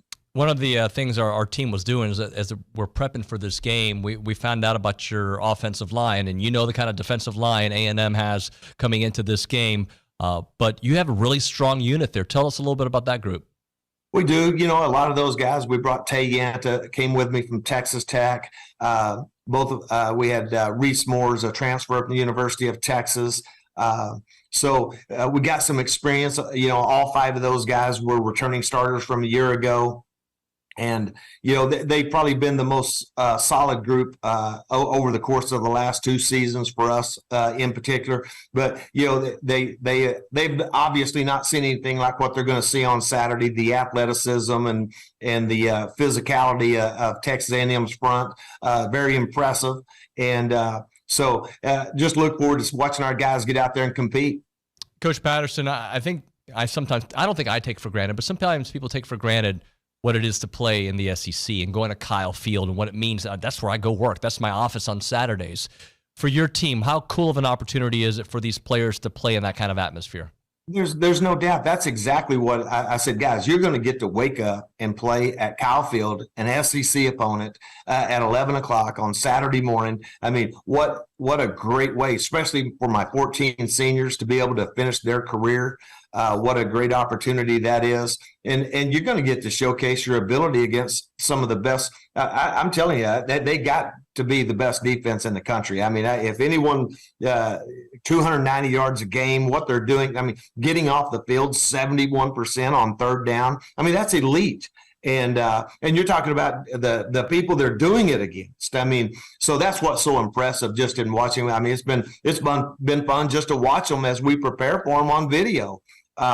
Very impressed with what they're doing.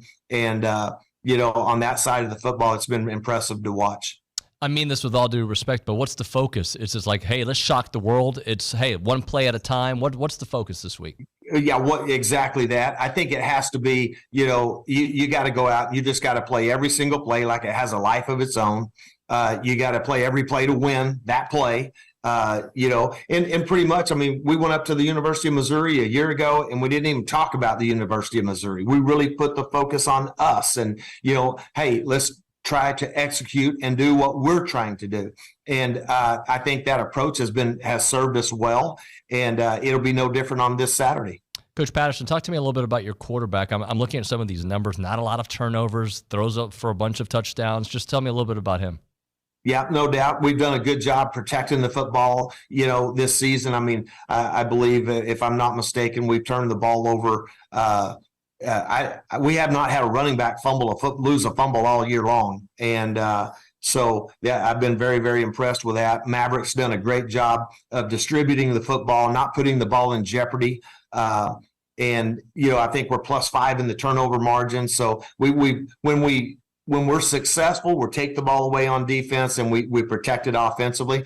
And Maverick's been a key component of that. He's not put the ball in jeopardy all season long. What's the future like for ACU this season and beyond? Yeah, I mean, it's very simple for us. I mean, we keep our goals simple. We're obviously just joined the United Athletic Conference, and, man, we want to win the conference next season. We want to get into the FCS playoffs and play for a national championship. And I believe with the talent that we have here in Texas, and whether it be high school and even through the portal, probably 90% of the young men that we bring back from the portal were young men that went to Oklahoma State, University of Arkansas as Texas high school football players, and they came back and they're just looking for an opportunity to play. So the future is very bright for ACU football. Coach Patterson, thank you so much for your time. Let's do it again at some point. You bet. Thank you. All right. Enjoyed that conversation there. All right. Let's hit a break here. When we come back on TexAgs Radio, have a short segment and get into some of your text messages and thoughts here on TexAgs Radio. Right now, we're talking Caldwell Country Chevrolet. They're on Highway 21 in Caldwell and online at caldwellcountrychevrolet.com. When you're looking for a new vehicle, it can be a very stressful process, but if you reach out to the folks at Caldwell Country Chevrolet, they're going to make that process a little easier for you. Go to their website to see the deals that they have in place, right? And when you see those deals, you're going to be blown away because they got a great selection of cars. They also have great pricing. When you step on the lot, you'll get to be able to see the great vehicles that they have there at Caldwell Country Chevrolet. It's a wonderful place to go when we're talking about the entire experience, from buying the car, the customer service, the price, and of course the trade-in value. They'll take great care of you. They're a proud supporter of Aggie Athletics. They've been doing it for a long time. R.C. Slocum buys his cars from Caldwell Country Chevrolet. Dante Hall has, Billy has, I have. It's a great place to go, and it's not that far of a drive. We're talking about a 15-minute drive, the edge of Bryan to the edge of Caldwell. Short conversation away, but you'll see the difference when you step on the lot and do business with the good people there at Caldwell Country Chevrolet. Highway 21 in Caldwell, online, caldwellcountrychevrolet.com.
We don't really got any time for anything, so I apologize. I thought we were going to have some time. We got about a minute here on the program. But I'm getting a sense from the boards and from what people are texting and tweeting that, like, it's a different kind. Why are you busting through the door? Like, you're like, it's going to be okay, Cavs. We got a minute. We're good. I'm sorry. Nick told me I had to come really quick, and he started the show. But the way you opened the door. Because they have this thing set up, and I didn't. I'm sorry. You can sit. By all means. We're okay, family. It's all hold good. on. All right. Thank you. Biggest Del Getty fan there. As I was saying, I'm getting the sense of, like, people, it's only a couple days into the search, and, like, people are like, well, what's the latest? The latest is coming. We're going to get updates. Don't you worry about that. No doubt about that. All right, let's do this. We're going to hit a break. When we come back, recruiting country. Let's find out the recruiting angle of this all.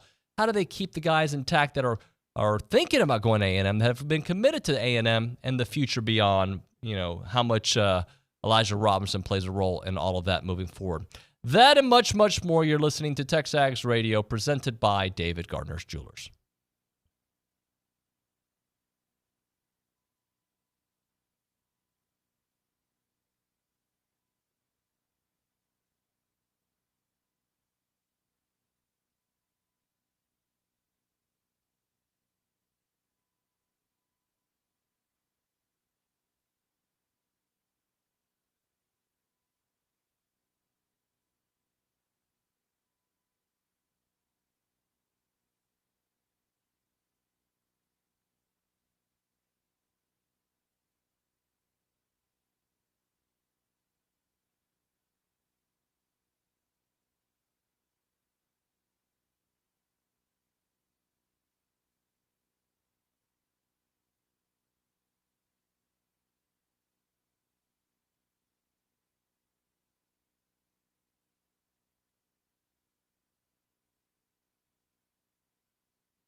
All right, we're back, everybody. Welcome back into TexAgs Radio, presented by David Gardner's Jewelers in the Rollo Insurance Studio. Time for Recruiting Country, presented by Caprock Health System, a faster, patient-centered revolution in care with 2 ERs in the Bryan College Station area, the original 24-hour ER in South College Station on William D. Fitch, and the full-service hospital with ER in Bryan on Briarcrest. Online, caprockhealthsystem.com. Ryan Brauninger is with us. Bronny, hello. Good morning. Good morning. Good morning. What have you been up to?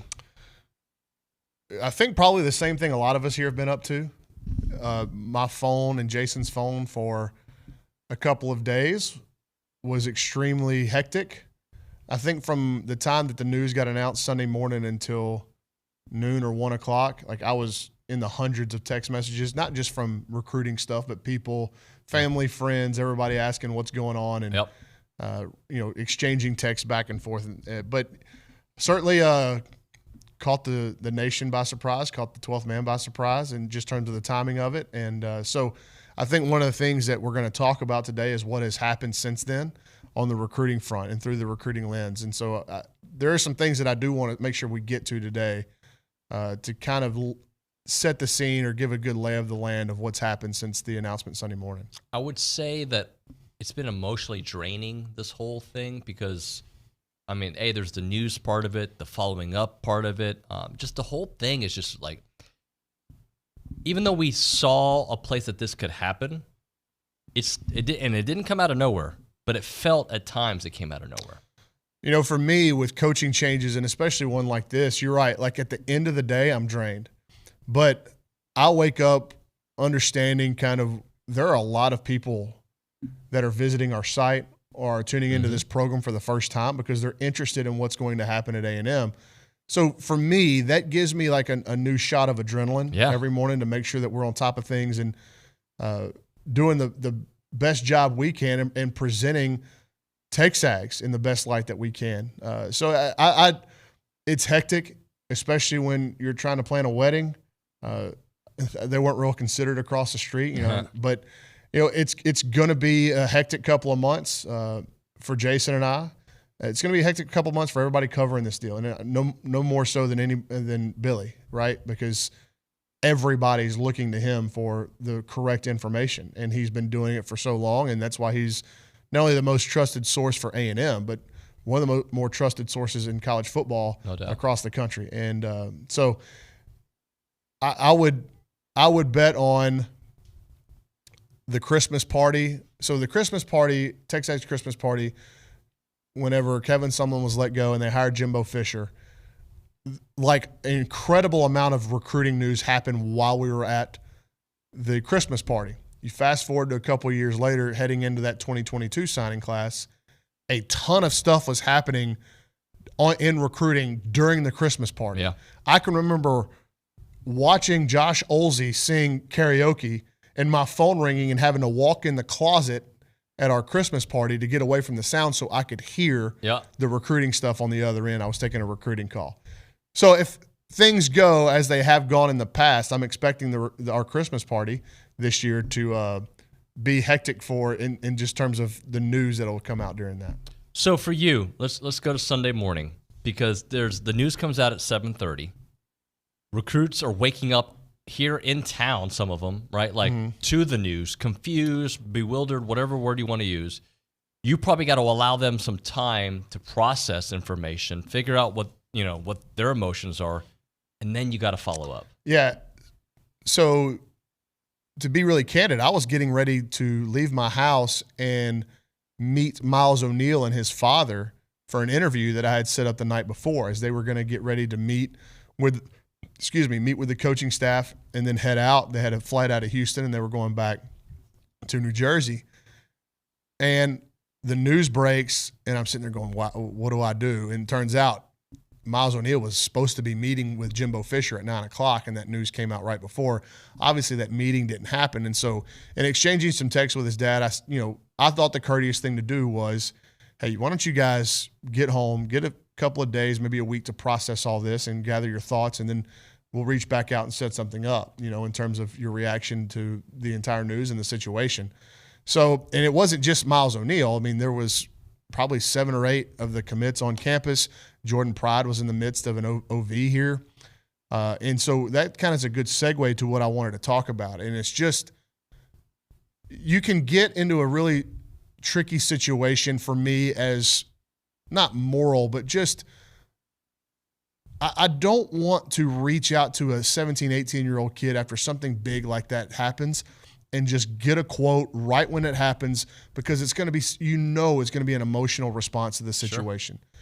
So to me, I wanted to give the kids maybe the remainder of the day, the next day, before we start reaching out and seeing how they felt about the entire deal. And we really got to speed our process up because of the job that Elijah Robinson did on Sunday.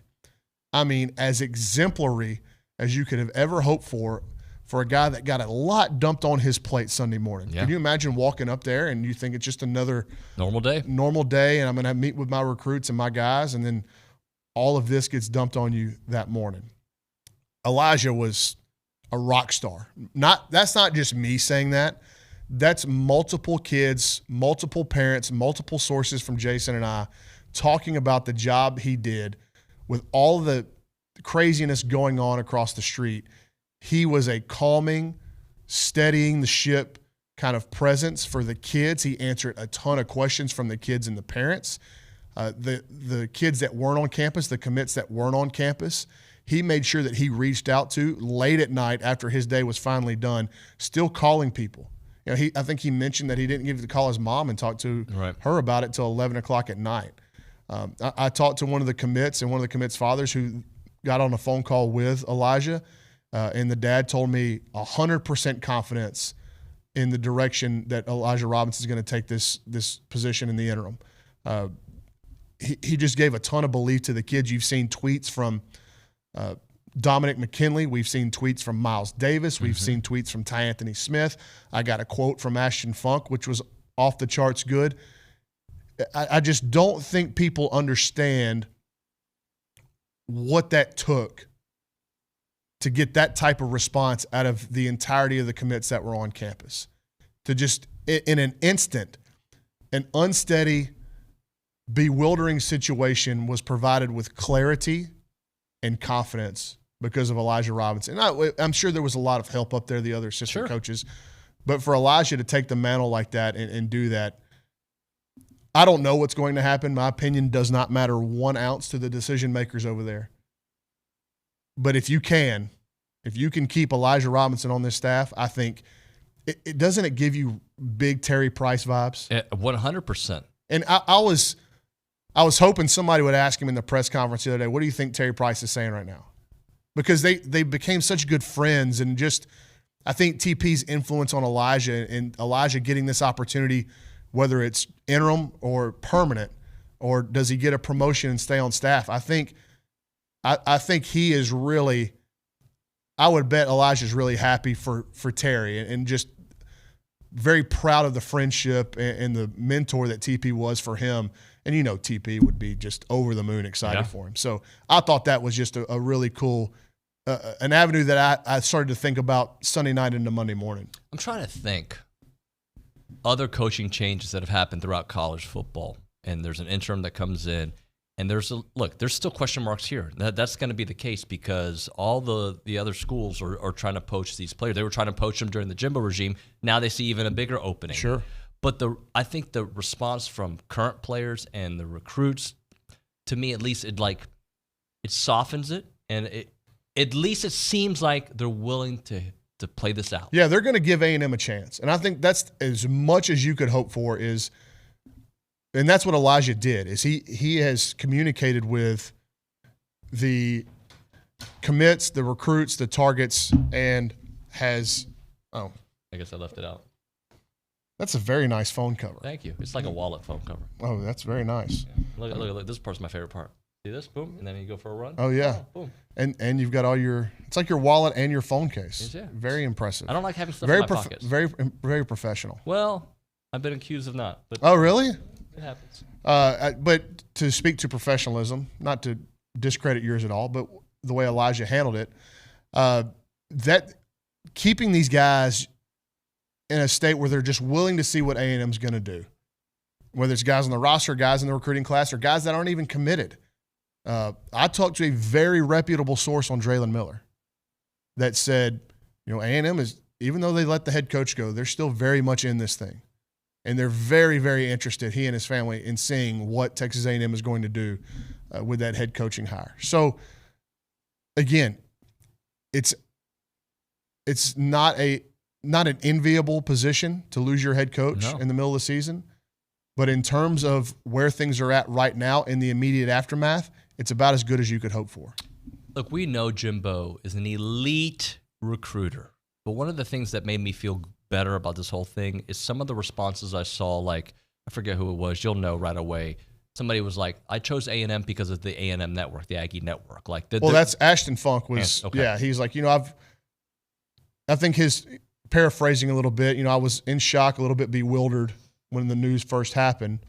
But after taking some time to think on it, he's wanted to come to Texas A&M since he was 4 years old, and that hasn't changed. And he's going to enroll in January, and he's excited about getting to work, and he understands the enormity of what this school brings outside of the football field. A few weeks ago, and this has been the case for a while, but you mentioned it's not just A&M winning, it's how they win, right? And like an offense looking a certain way. Potentially maybe reading between the lines or just me making things up in my head. Does this maybe intrigue people a little bit more? Like, sure. You're like, hey, I want to. Now I'm more involved. Yeah, well, yeah, and I think there's, especially for the offensive players, you're going, all right, now what? Because, specifically you talk about Draylon, he wanted to see the offense evolve, and that was one of the big recruiting pitches that Coach Fisher had set in front of him and his family. It was like, hey, the offense is going to take a big step forward. And if you'll remember, when he decommitted, the offense had not taken any steps forward. And I know it's looked better against Ole Miss and Mississippi State in back-to-back weeks, but when he decommitted, that was coming off of Tennessee, where it looked, pretty shaky. Pretty shaky is being kind. And then you go to South Carolina, which he visited for right after he decommitted, and they scored 30 points, but it still didn't look all that great, right? I think there are going to be offensive players that are now very intrigued to see what happens because there's new hope on that side of the ball. Conversely, on the defensive side of the ball, now that you've given the interim to Elijah, and a lot of things have been working on that side of the ball. You've seen a lot of the defensive player, Miles Davis, I mentioned, Dominic McKinley, to Anthony Smith, all defensive players at every level of the defense have tweeted or put something out on social media in confidence or that would exude confidence in what Texas A&M's got going on right now. So, and with their status of their commitment, because like Miles Davis, I heard from a pretty good source that Ohio State had started to really blow his phone up and push for him to get on a visit to Columbus. And that was potentially something that could happen. And then he comes in and shuts everything down and says, I'm 100% locked in. So every situation in recruiting, I've said this before, recruiting is inherently fluid by nature. Things change. Time in recruiting means everything, and it also means nothing. Yep. It's the most fleeting sense of time that I can, in an arena of tracking or covering stuff as an analyst, that I can think of, is because a week, 2 weeks can be an eternity in recruiting, but it can also be, you better hurry up. You've got no time left. You're running out of time. It just, because the situations are so different for each kid, the circumstances are circumstantial. In every kid's circumstances are going to be different. So there is a lot in flux right now, clearly. But again, when you talk about recruiting having that inherent nature and then you add a head coaching change on top of that, it speaks to the job, again, that Elijah Robinson did and has done in just calming the waters. And oh, by the way, he's had to meet with the team. He's had to schedule practices. He's had to game plan for his coach's show. Right. It's a bunch, press conferences. He's never. So there's been so much added to his plate, and he still made time to make sure that not only the recruits, but how many times did he speak about our guys and our kids? This is about our kids and making sure that they're okay and helping them with this transition and this topsy-turvy scenario. It was just, I couldn't speak higher of the job he's done. Now that we've seen that Jimbo Fisher was able to recruit at the highest of highs at this school, right? And I'm talking even before NIL, right? The importance of the next guy, continuing that and not letting it get back to, the mid-20s that we'd seen at times. Right. And one of the things we were tired of hearing was how close they were, how close Jimbo was to getting over the hump, right? Mm-hmm. One-score games, really tight games into the fourth quarter. So what does that tell you? If all these games are close, the issue wasn't the players on the field. We've seen that in the recruiting rankings. Mm-hmm. We've seen that on Saturdays with your own eyeballs. Man, they got good players. They just can't get over the hump.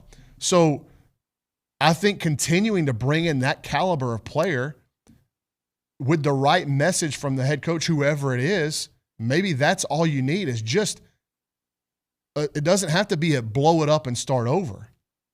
I do think if you hire somebody from outside, I would expect fair amount of coaching turnover regardless who the next guy is, right? Wouldn't you? Yeah, of course. Because you want him to have his own staff no matter who it is. But I think it is imperative that even with NIL, even with the transfer portal, the lifeblood of a program is still recruiting. And you can catch lightning in a bottle like TCU did last year, but eventually the bottle's going to get open and the electricity is going to go out whenever you're lining up across from Georgia in a national championship game. Because you can scheme it and you can have tough kids like Max Duggan, and you can have a couple of really talented players like Quentin Johnston, but you better have a roster full of them to beat Georgia and then go on the road the next week and have to play Ole Miss, and then you've got South Carolina coming to your place, and then you got to go to Florida. That's what this league is, right? It's not about beating Georgia in a one-off. It's about having to play Georgia and then go through the gauntlet of the SEC schedule, and you can't do that unless you've got a bunch of talent and some depth on your roster.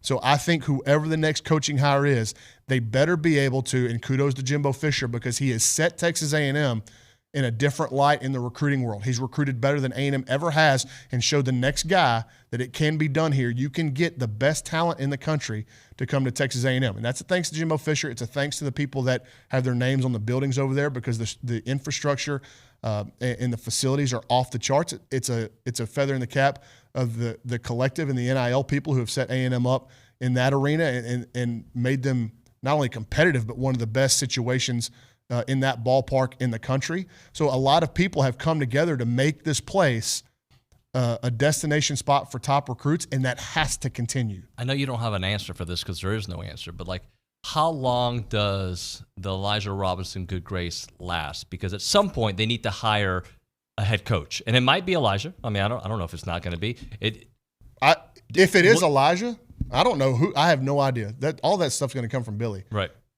I would not have one issue with Elijah Robinson as your head coach. Would you? No. But I guess my point is, are people going to be willing to wait this out? Right now, it feels like good vibes. We like Elijah, yeah. But at some point, signing day is coming up, and is A&M going to be able to sustain a long search? Well, there's going to be another kind of big hit to the senses, big shock to the senses, both with the recruits in the state, with high school coaches. I don't care about the next hire. I don't care what the national people think. I do not care one iota what the national people think. And that's not to crap on their opinion, but there are people that are far more important that the next hire impresses before you get to the Ross Dellingers or the Pete Thamels or anybody like that. They need to impress the kids on the roster. Yep. You've got to keep the talent that you've got here. Because in order for you to have long-term success, I think you've got to keep the talent here. The short-term success will set you up for the long-term success, whoever the next hire is. The second people they need to impress are the recruits. This needs to be like, hey, man, this guy's really good, right? And he needs to come with a little bit of cachet on the recruiting front. The third people that you need to impress, I would think, are the high school coaches within the state of Texas. And there are a lot of coaches that would check that box. But the national media, who cares? Yeah. Who cares what they think? And honestly, look, we have a lot of people on our message boards that have impassioned and emboldened opinions on this and who they think the next guy should be, and they have reasons that they've thought out or reasons that they might not have thought out. They just woke up and said, I think David Nuño should be the next head coach at Texas A&M. And the fact of the matter is you can think that you are going to be right with all these research and all these opinions that you have, and you can go back and you can look through coaching history and coaching styles and think, man, this guy's going to work. And you can say that you know, and the fact of the matter is you don't. You don't know. Texas A&M's last 4 coaching hires have all been insanely different in terms of where they've come from. None of them have worked out to the level that we wanted them to work out, right? You don't know. So whoever the new guy is, whether it's your favorite guy that's at the top of your list or the guy at the very bottom of your list that you're convinced can't work here, you don't know. You got to play it out. So you better get behind them. Yep. Right? 100%. And they better be provided the same opportunity to get into the good graces of the 12th man like Jimbo was when he came here. Because if you'll remember, I was certainly in this group. I was convinced this was going to work. Weren't you? I was too. He just hired a national championship winning head coach from a blue blood program. Everything about that said this is going to work. But when did you realize it wasn't going to work? I don't know. I've got different different points of data for that. Yeah. I think for everybody, the wheels really started coming off to not getting them back at the Appalachian State loss. Absolutely. All right, we hit a break here. If you got questions for Bronny on the other side, let's get into it. You can text us 979-693-1150. We'll take those text messages, those questions for Bronny next on TexAgs Radio.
Why is that gross?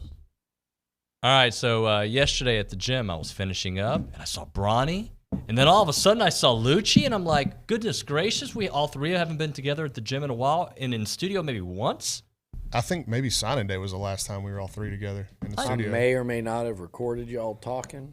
I see you doing that. You didn't catch me yesterday. No, you did not. I did catch you. I saw what you were doing. I just chose not to say anything. It was when I was doing triceps. No, I got both of y'all, and then I turned to you, and then I zoomed in on the fact that you had your sleeves rolled up to here. You know what you need is some of those straps that you can tie around the. Like it was keep them from rolling down. They were rolled up, guys, to here, like to I'm touching my collarbone right here. That's how high up. To your credit, your shoulder definition looked great. Yeah, I mean, you look good. Thank you, sir. You don't need to try to let the whole gym see it. Well, I only do it when I'm doing biceps. I do it for myself, so I could see my biceps. I do it for the bicep. The mind-muscle connection. That's right. That is actually correct. Can you not? He's been listening. That's crazy because most of the time he's looking at his phone. Can you not just feel it? No, you need to look at it. No, you have There's to like- look at it. Yeah, there's the mind. That's how you do it. We'll start sending you the podcast. To Hey, help you know, out. act as if. If that's what the greats do, you act as if. Can we talk about It's the great recruiting coaching country. search? Yeah, Caprock Health. By the way, Billy. This is one of the few times I do want us to get into it. Let's 'cause we get don't into have it. like 2 hours to just ramble. Let's get into it. Reactions that you've heard internally, externally, recruits, players. Just kind of give me the lowdown. Well, he kind of went through the recruits, so I don't want to redo that. And players, it'd be interesting because I've got a few of them, coming in today, and then obviously Olin and the crew are across the street right now. I believe it's Layden Robinson and McKinley Jackson are meeting with the media, so we'll start to get some player response and reaction.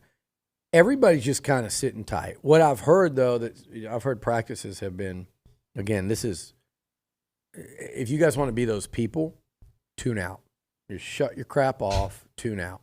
I'm going to talk about practices, and it has a little to do with how they play on the field, but it doesn't mean they're going to go outscore LSU, okay? They might. It's not because they had 2 really good practices. There's a point to be made here. It's that you lost your coach, you haven't lost your team. And Elijah, the same deal he's done with recruits, he's done with these players. They are fired up. I heard everyone went out to practice. Rumor has it Moose had sleeves on. They're just, that's obviously just a sidebar. That's right. They're playing. And again, like these things, I'm not saying like, hey, this is why you win. But, they've integrated a little more music into practices. I think Elijah has cut the first 2 days a little shorter, cut some time off the back end of the practices. These are just things that I'm saying the guys are having fun and they're out there and there's real energy. Much like you saw in that game, in fairness to Jimbo, they were playing that way Saturday night too. But there's not a hangover. They're not moping. They're not cashing in the season. And that's a credit to Elijah and also the rest of the staff for making these guys realize there really is still 3 football games to play, and including 2 pretty big ones. Really 3 big ones when you say this is your last home game of the season. For some, it's their last home game of the career, and then LSU, obviously, in a bowl game. So it's encouraging to hear. I'll be very interested. Everybody wants their answers. I'll be very interested to see what the offense looks like these next, particularly, LSU in a couple weeks.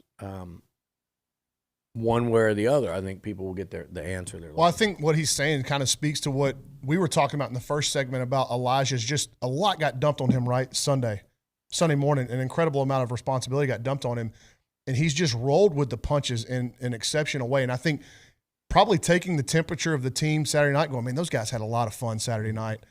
How can we build off of that in practice this week? Like that's a pretty perceptive move by him, I think. I would have him on my list of head coaches. It's a long list right now, but if Elijah if this team goes and beats LSU, and it just depends, because here's the deal. I'll say for people that are wondering, I really expect that they'll have a hire made by the time that, even though technically the portal's open season for A&M right now, but it's also a 2-way. You got to go get people too, and I think I expect they'll have someone hired by the time that portal opens up. So you're talking about a few days after the LSU game. So, if Elijah beats LSU, they might already have a guy, at least internally. There's a world where I look at that and I go, it could be an Edo type of thing.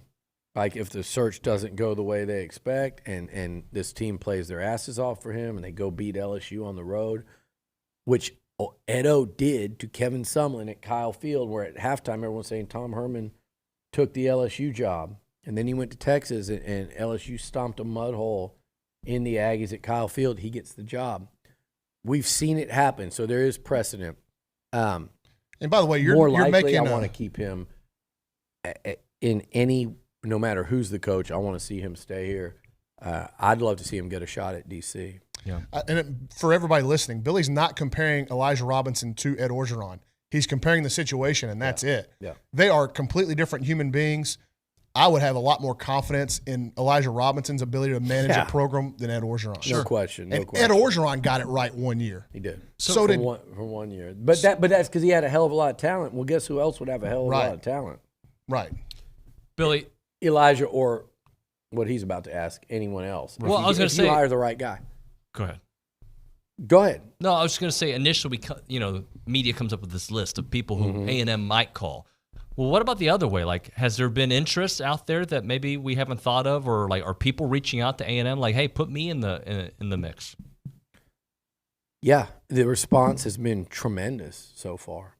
The response has been tremendous. And I did get a text from one of my insider friends who said they actually handed out sleeves to whoever wanted them. So there wasn't just Moose, there's a bunch of them. But so my and by the way, like Evan Stewart practiced. Like there's an energy. There's an energy. Yep, juice. As far as the coaching search, the response I've heard has been like, see, to me, I'm going almost like, yeah, no bleepity bleep, because A, everybody wants a raise. B, everyone knows what an incredible job this is. To me, there should be no surprise the caliber and the scope and range of people reaching out. Some that I've heard that have reached out, it's actually laughable, like the amount of people. I mean, I think you get guys like, I'm joking, but there might be like former A&M players that have never coached that are doing like, hey, let me coach. I don't even want to say because they'll think I'm talking about them, so I won't even pick a profession. They're like, I think I could do the job.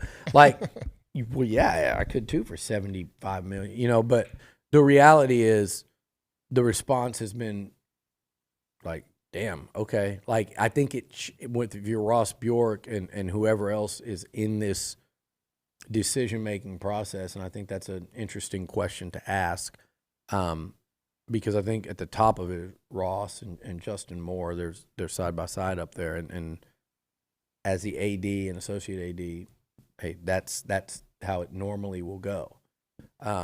With that said, their job now is to go, okay, we thought we were going to kind of go in this kind of live in this kind of space, but here comes this guy, and here comes this guy from, like, say, the NFL, or here comes this guy from college. Here's a totally unexpected guy that at least, damn, you have to think through all these things, because they're at that phase right now, and I'm telling you, people, stop assuming they had a guy picked. They didn't. Stop assuming there's one or two candidates 3 days into this thing. There's not. There probably was about, I say a handful, more than a handful, probably around 10. They're probably already narrowing that down. I know they've conducted a couple interviews via Zoom already, per my understanding from sources around the coaching profession.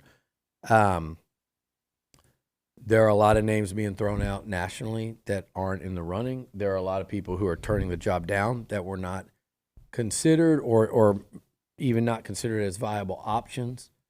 Dan Lanning's buyout is not $20 million.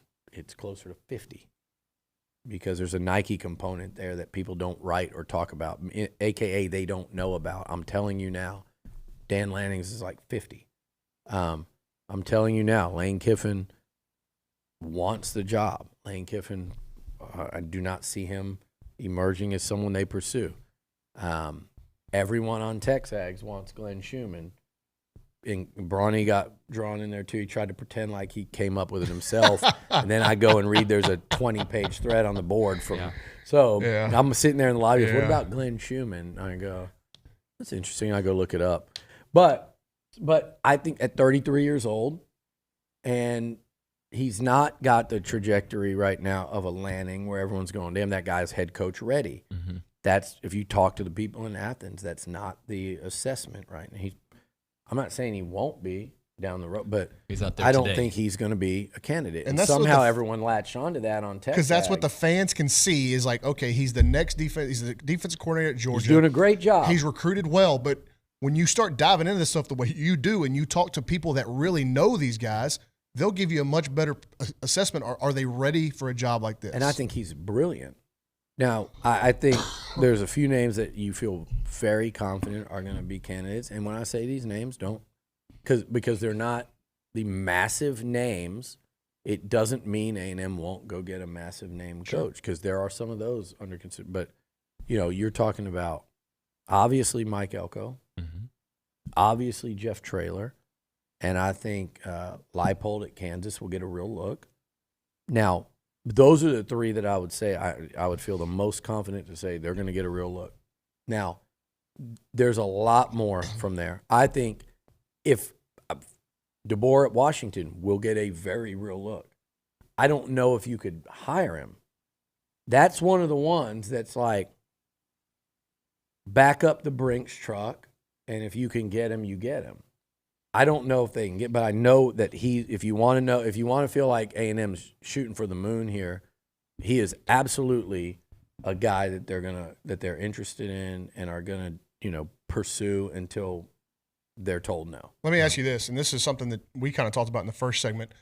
I think a guy, whoever comes in, their ability to be successful in the short term in terms of roster and talent accumulation and talent retention sets them up for the long term. Exactly. So is that part, from your understanding, part of the decision making? Because Kalen DeBoer has won everywhere, right? It better be. But Kalen DeBoer, has he had to recruit at this level? That'd be my question with a guy like that. But here's my thing with a guy like that, and I agree. Like, I'm thinking of everything in terms of how do they come in and recruit here?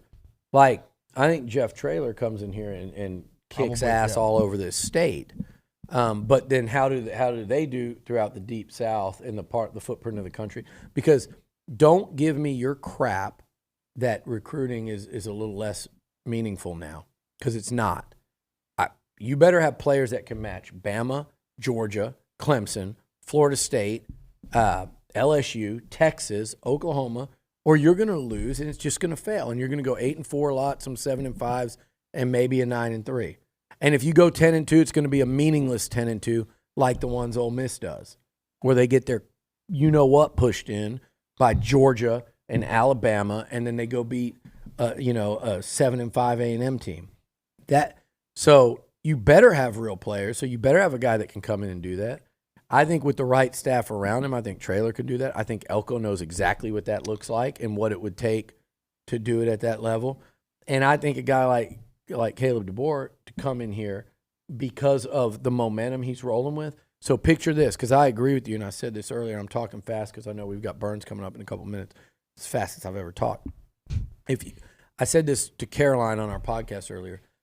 You can go two ways with this. You could say it's a Mike Norvell taking over at Florida State, where he gets it rolling after a couple years, or you can go the Brian Kelly route, where a guy walks in, you go, damn, there's so much talent here, I can win right away.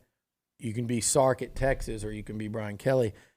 I think with this talent, you get the right guy, you don't have to wait, you don't have to screw around, and you can kick Texas's ass at Kyle Field next year with those defensive players you got, and Elijah Robinson. That's what I was just about to say. Yep. And he's a key piece of that whole thing. You do that, and then offensively, and you just mentioned a guy like DeBoer, but this stands for anybody, but in specific to him because you asked, like, you don't think Connor Wigman would go, oh, the guy that's coaching the guy that's probably going to win the Heisman this year at quarterback? Sure. You don't think guys like Moose and Evan and Noah and these receivers are watching what they do offensively up there, and you don't think that the offensive line? Yeah, I think you could hold that together really quick, really easily, and I think they have to, because if you're ignoring that piece, and you're like, because that first 48 hours to 5 days you're on the job, you better hire a guy that's very dynamic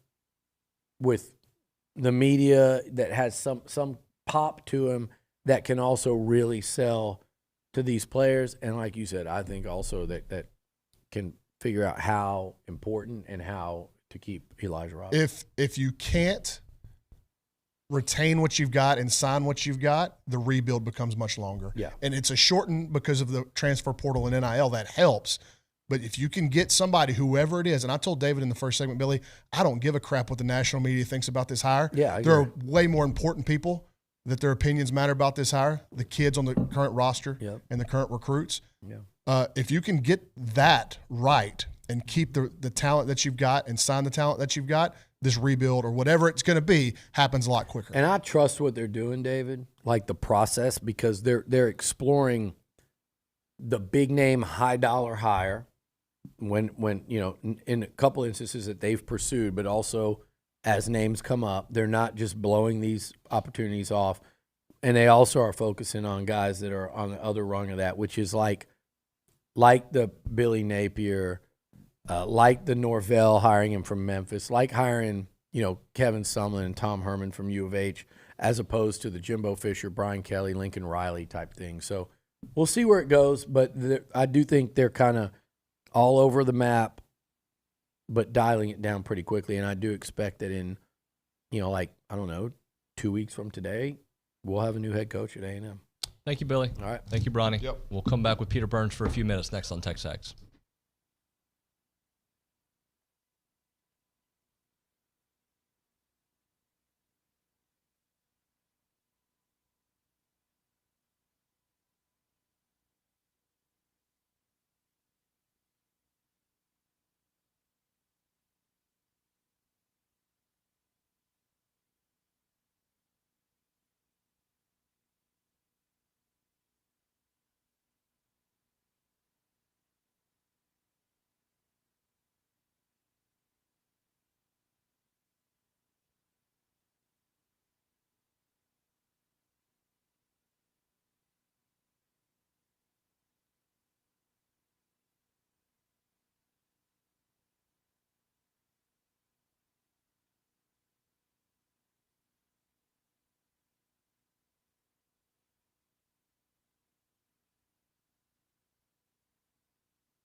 Let's get right to the Brian Foley Law Hotline. Peter Burns, brought to you by Blue Delta Jeans here, SEC Network finest.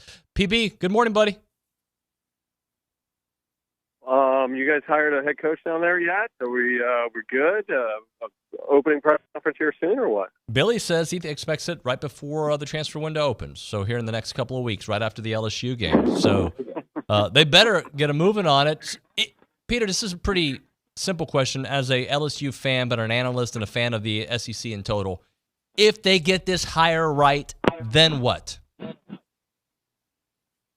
then you're a college football playoff contender day one, especially in a 12-team playoff. I mean, I think that's why, it comes at an interesting time of college football is going to be completely reimagined coming up this next year, right? You got a 12-team playoff. You end up having all this conference realignment, Texas and Oklahoma coming into the conference. So this right now is almost like a brand new, okay, there is a clean slate. What are we going to do? And now there's going to be an opportunity for Ross Bjork and his Board of Regents to go ahead and make a splash hire. I do find it funny, some of the names that people throw out. I don't think Lane Kiffin's going. I don't think Dabo Swinney's going. Deion Sanders are not going. Those are three names that, get a lot of buzz whenever you see a headline around it. But I don't see any of those three, calling plays next year up in College Station.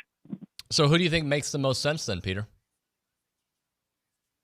I mean, listen, the two names that make the most sense, at least on paper, is one, Mike Elko, because he's been there before, and the success that he's had at Duke. I don't personally know Mike that well, but by all accounts, I remember when Jimbo Fisher said that he was going to hire Elko, it was because he's like, hey, I wanted a defensive coordinator who had given me a bunch of hell when I coached against him, and Elko was that guy. And now he's shown that he can do it on a Power 5 level. Now, on the flip side of it, I mean, I'm probably too close to this, but I love Jeff Traylor over at UTSA, and I know some people will say, "Well, we're not really familiar necessarily with Jeff Traylor," but everything that you want out of him is something that you're looking for. A guy that has had success, a guy that's won a couple of games, and now all of a sudden a guy that can recruit extremely well. So that to me is the kind of the no-brainer in my mind. Why do you think it didn't work with Jimbo overall? Did he lose his fastball? Was he too stubborn? What do you think it was? I mean, I think it's just, not that much different than Scott Frost not working at Nebraska. I mean, on paper, it made perfect sense. You got a coach that is national championship pedigree, offensive-minded. You're thinking in general it's going to work, but sometimes just a bunch of different factors all coming together. I think one of it is what won football in 2013 and the early 2010s is different than what wins football in 2020 and 2021 and 2023. I think that's part of it. And, ultimately, I don't know if the fit for Jimbo at A&M always felt close, but never 100% in. Even the boots and the kind of ranch life and stuff, I don't know. I never really, it always felt like Jimbo did as much as he could to acclimate himself to College Station. So I don't necessarily fault him for that, but some people are natural fits, and that's why I keep going back to the Jeff Traylor thing. I'm like, I think Texas A&M is so uniquely Texas, right? It's everything in my heart. I lived in Texas for 20 plus years. I know it. You proud to be a Texan. I want Robert Earl Keen being played whenever I come on with you guys because I love the state and so much. I think you have to have somebody that's going to tap into that. And that's why I'm like, hey, you could throw a bunch of names that make sense, but Traylor is a guy that literally I could envision him wanting to be at the Alamo back in the day, just loves the state through and through. And I think that's a marketing tool that A&M has not really, used a lot in their success. Talking to Peter Burns here on TexAgs Radio. You know what's interesting, Peter, is the most complete game, and I know it came against a bad Mississippi State team, but was this last game for Jimbo where the offense played more freely, the defense played great, it was a combination of things, and that's going to be the game he walks out to, even though we all know it was the Ole Miss game. Yeah, I mean, I think we all kind of understood it, that the conversations were had prior to that, and not that anybody necessarily knew about it, but it was, hey, if all of a sudden he goes out there and he puts a big game against, against State, wins again this week, and then all of a sudden, which is not out of the realm of possibility, that they beat an LSU team that has no defense, do you find yourself in the same situation that LSU found themselves in with Les Miles a couple of years ago? I mean, they were already firing Les Miles, and then all of a sudden, he wins in Baton Rouge. They carry him off, and they end up just having to fire him at the next part of the year. So the timing of it makes sense. I mean, if anything, Jimbo can say, hey, I got $75 million going into the bank account, and also now I went out with a monster win. So it's not the worst situation that could have happened. PB, man, appreciate you. Sorry it was so short. Billy had some stuff for us, so we had to get to that, but we'll talk to you real soon, all right?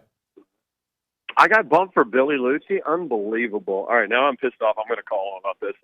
This was not Stan. Not your fault. I blame Lucci as always. Hey, we had to get you on regardless, man. Thank you so much. See you, buddy. Later, bro. See ya. Peter Burns Peter on Burns. the Brian Foley Law Hotline. We'll hit a break, get some final thoughts here on the program. Right now we're talking Heritage Films. That's Chance McClain's company. The website is yourheritagefilm.com. They make documentary films about families, which is cool. If and I say it like it's so nonchalant, but honestly, envision the scenario, whatever scenario may be. Let's say your dad's been ill and he's getting up there in age, but he's still in a good spot, and you want to tell his story, and then you tell his story with Chance, doing it, and then together, all of you together get to watch that video with your kids and your dad there, and you find out how he started his business and how he met your mom, and it's just told from his perspective and his memories and all the good stuff, and talk about your childhood. And then your kids get to see that. Then they get to keep that video for their kids and their kids after that. That's what Heritage Films is all about. They also do Year Flicks, which is a different option. It's more for the youngers out there. So you take your 12-year-old kid, 12-year-old daughter, and tell her story. She's into painting. She's into art. Her favorite subject in school is math. And then a couple years later, you follow it up with another 20-minute Q&A video. Chance puts it all together, packages it in a great form.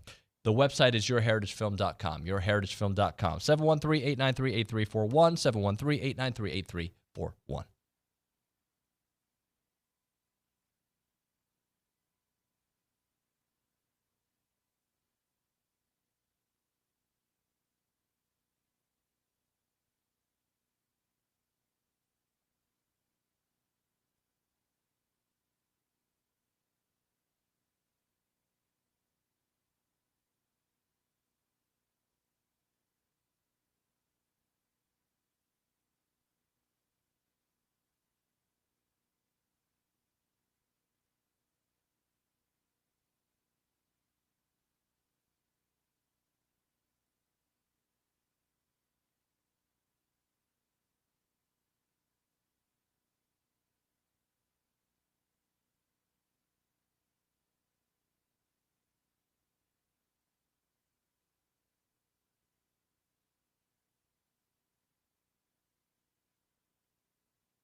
Isn't this the Jim Rome song?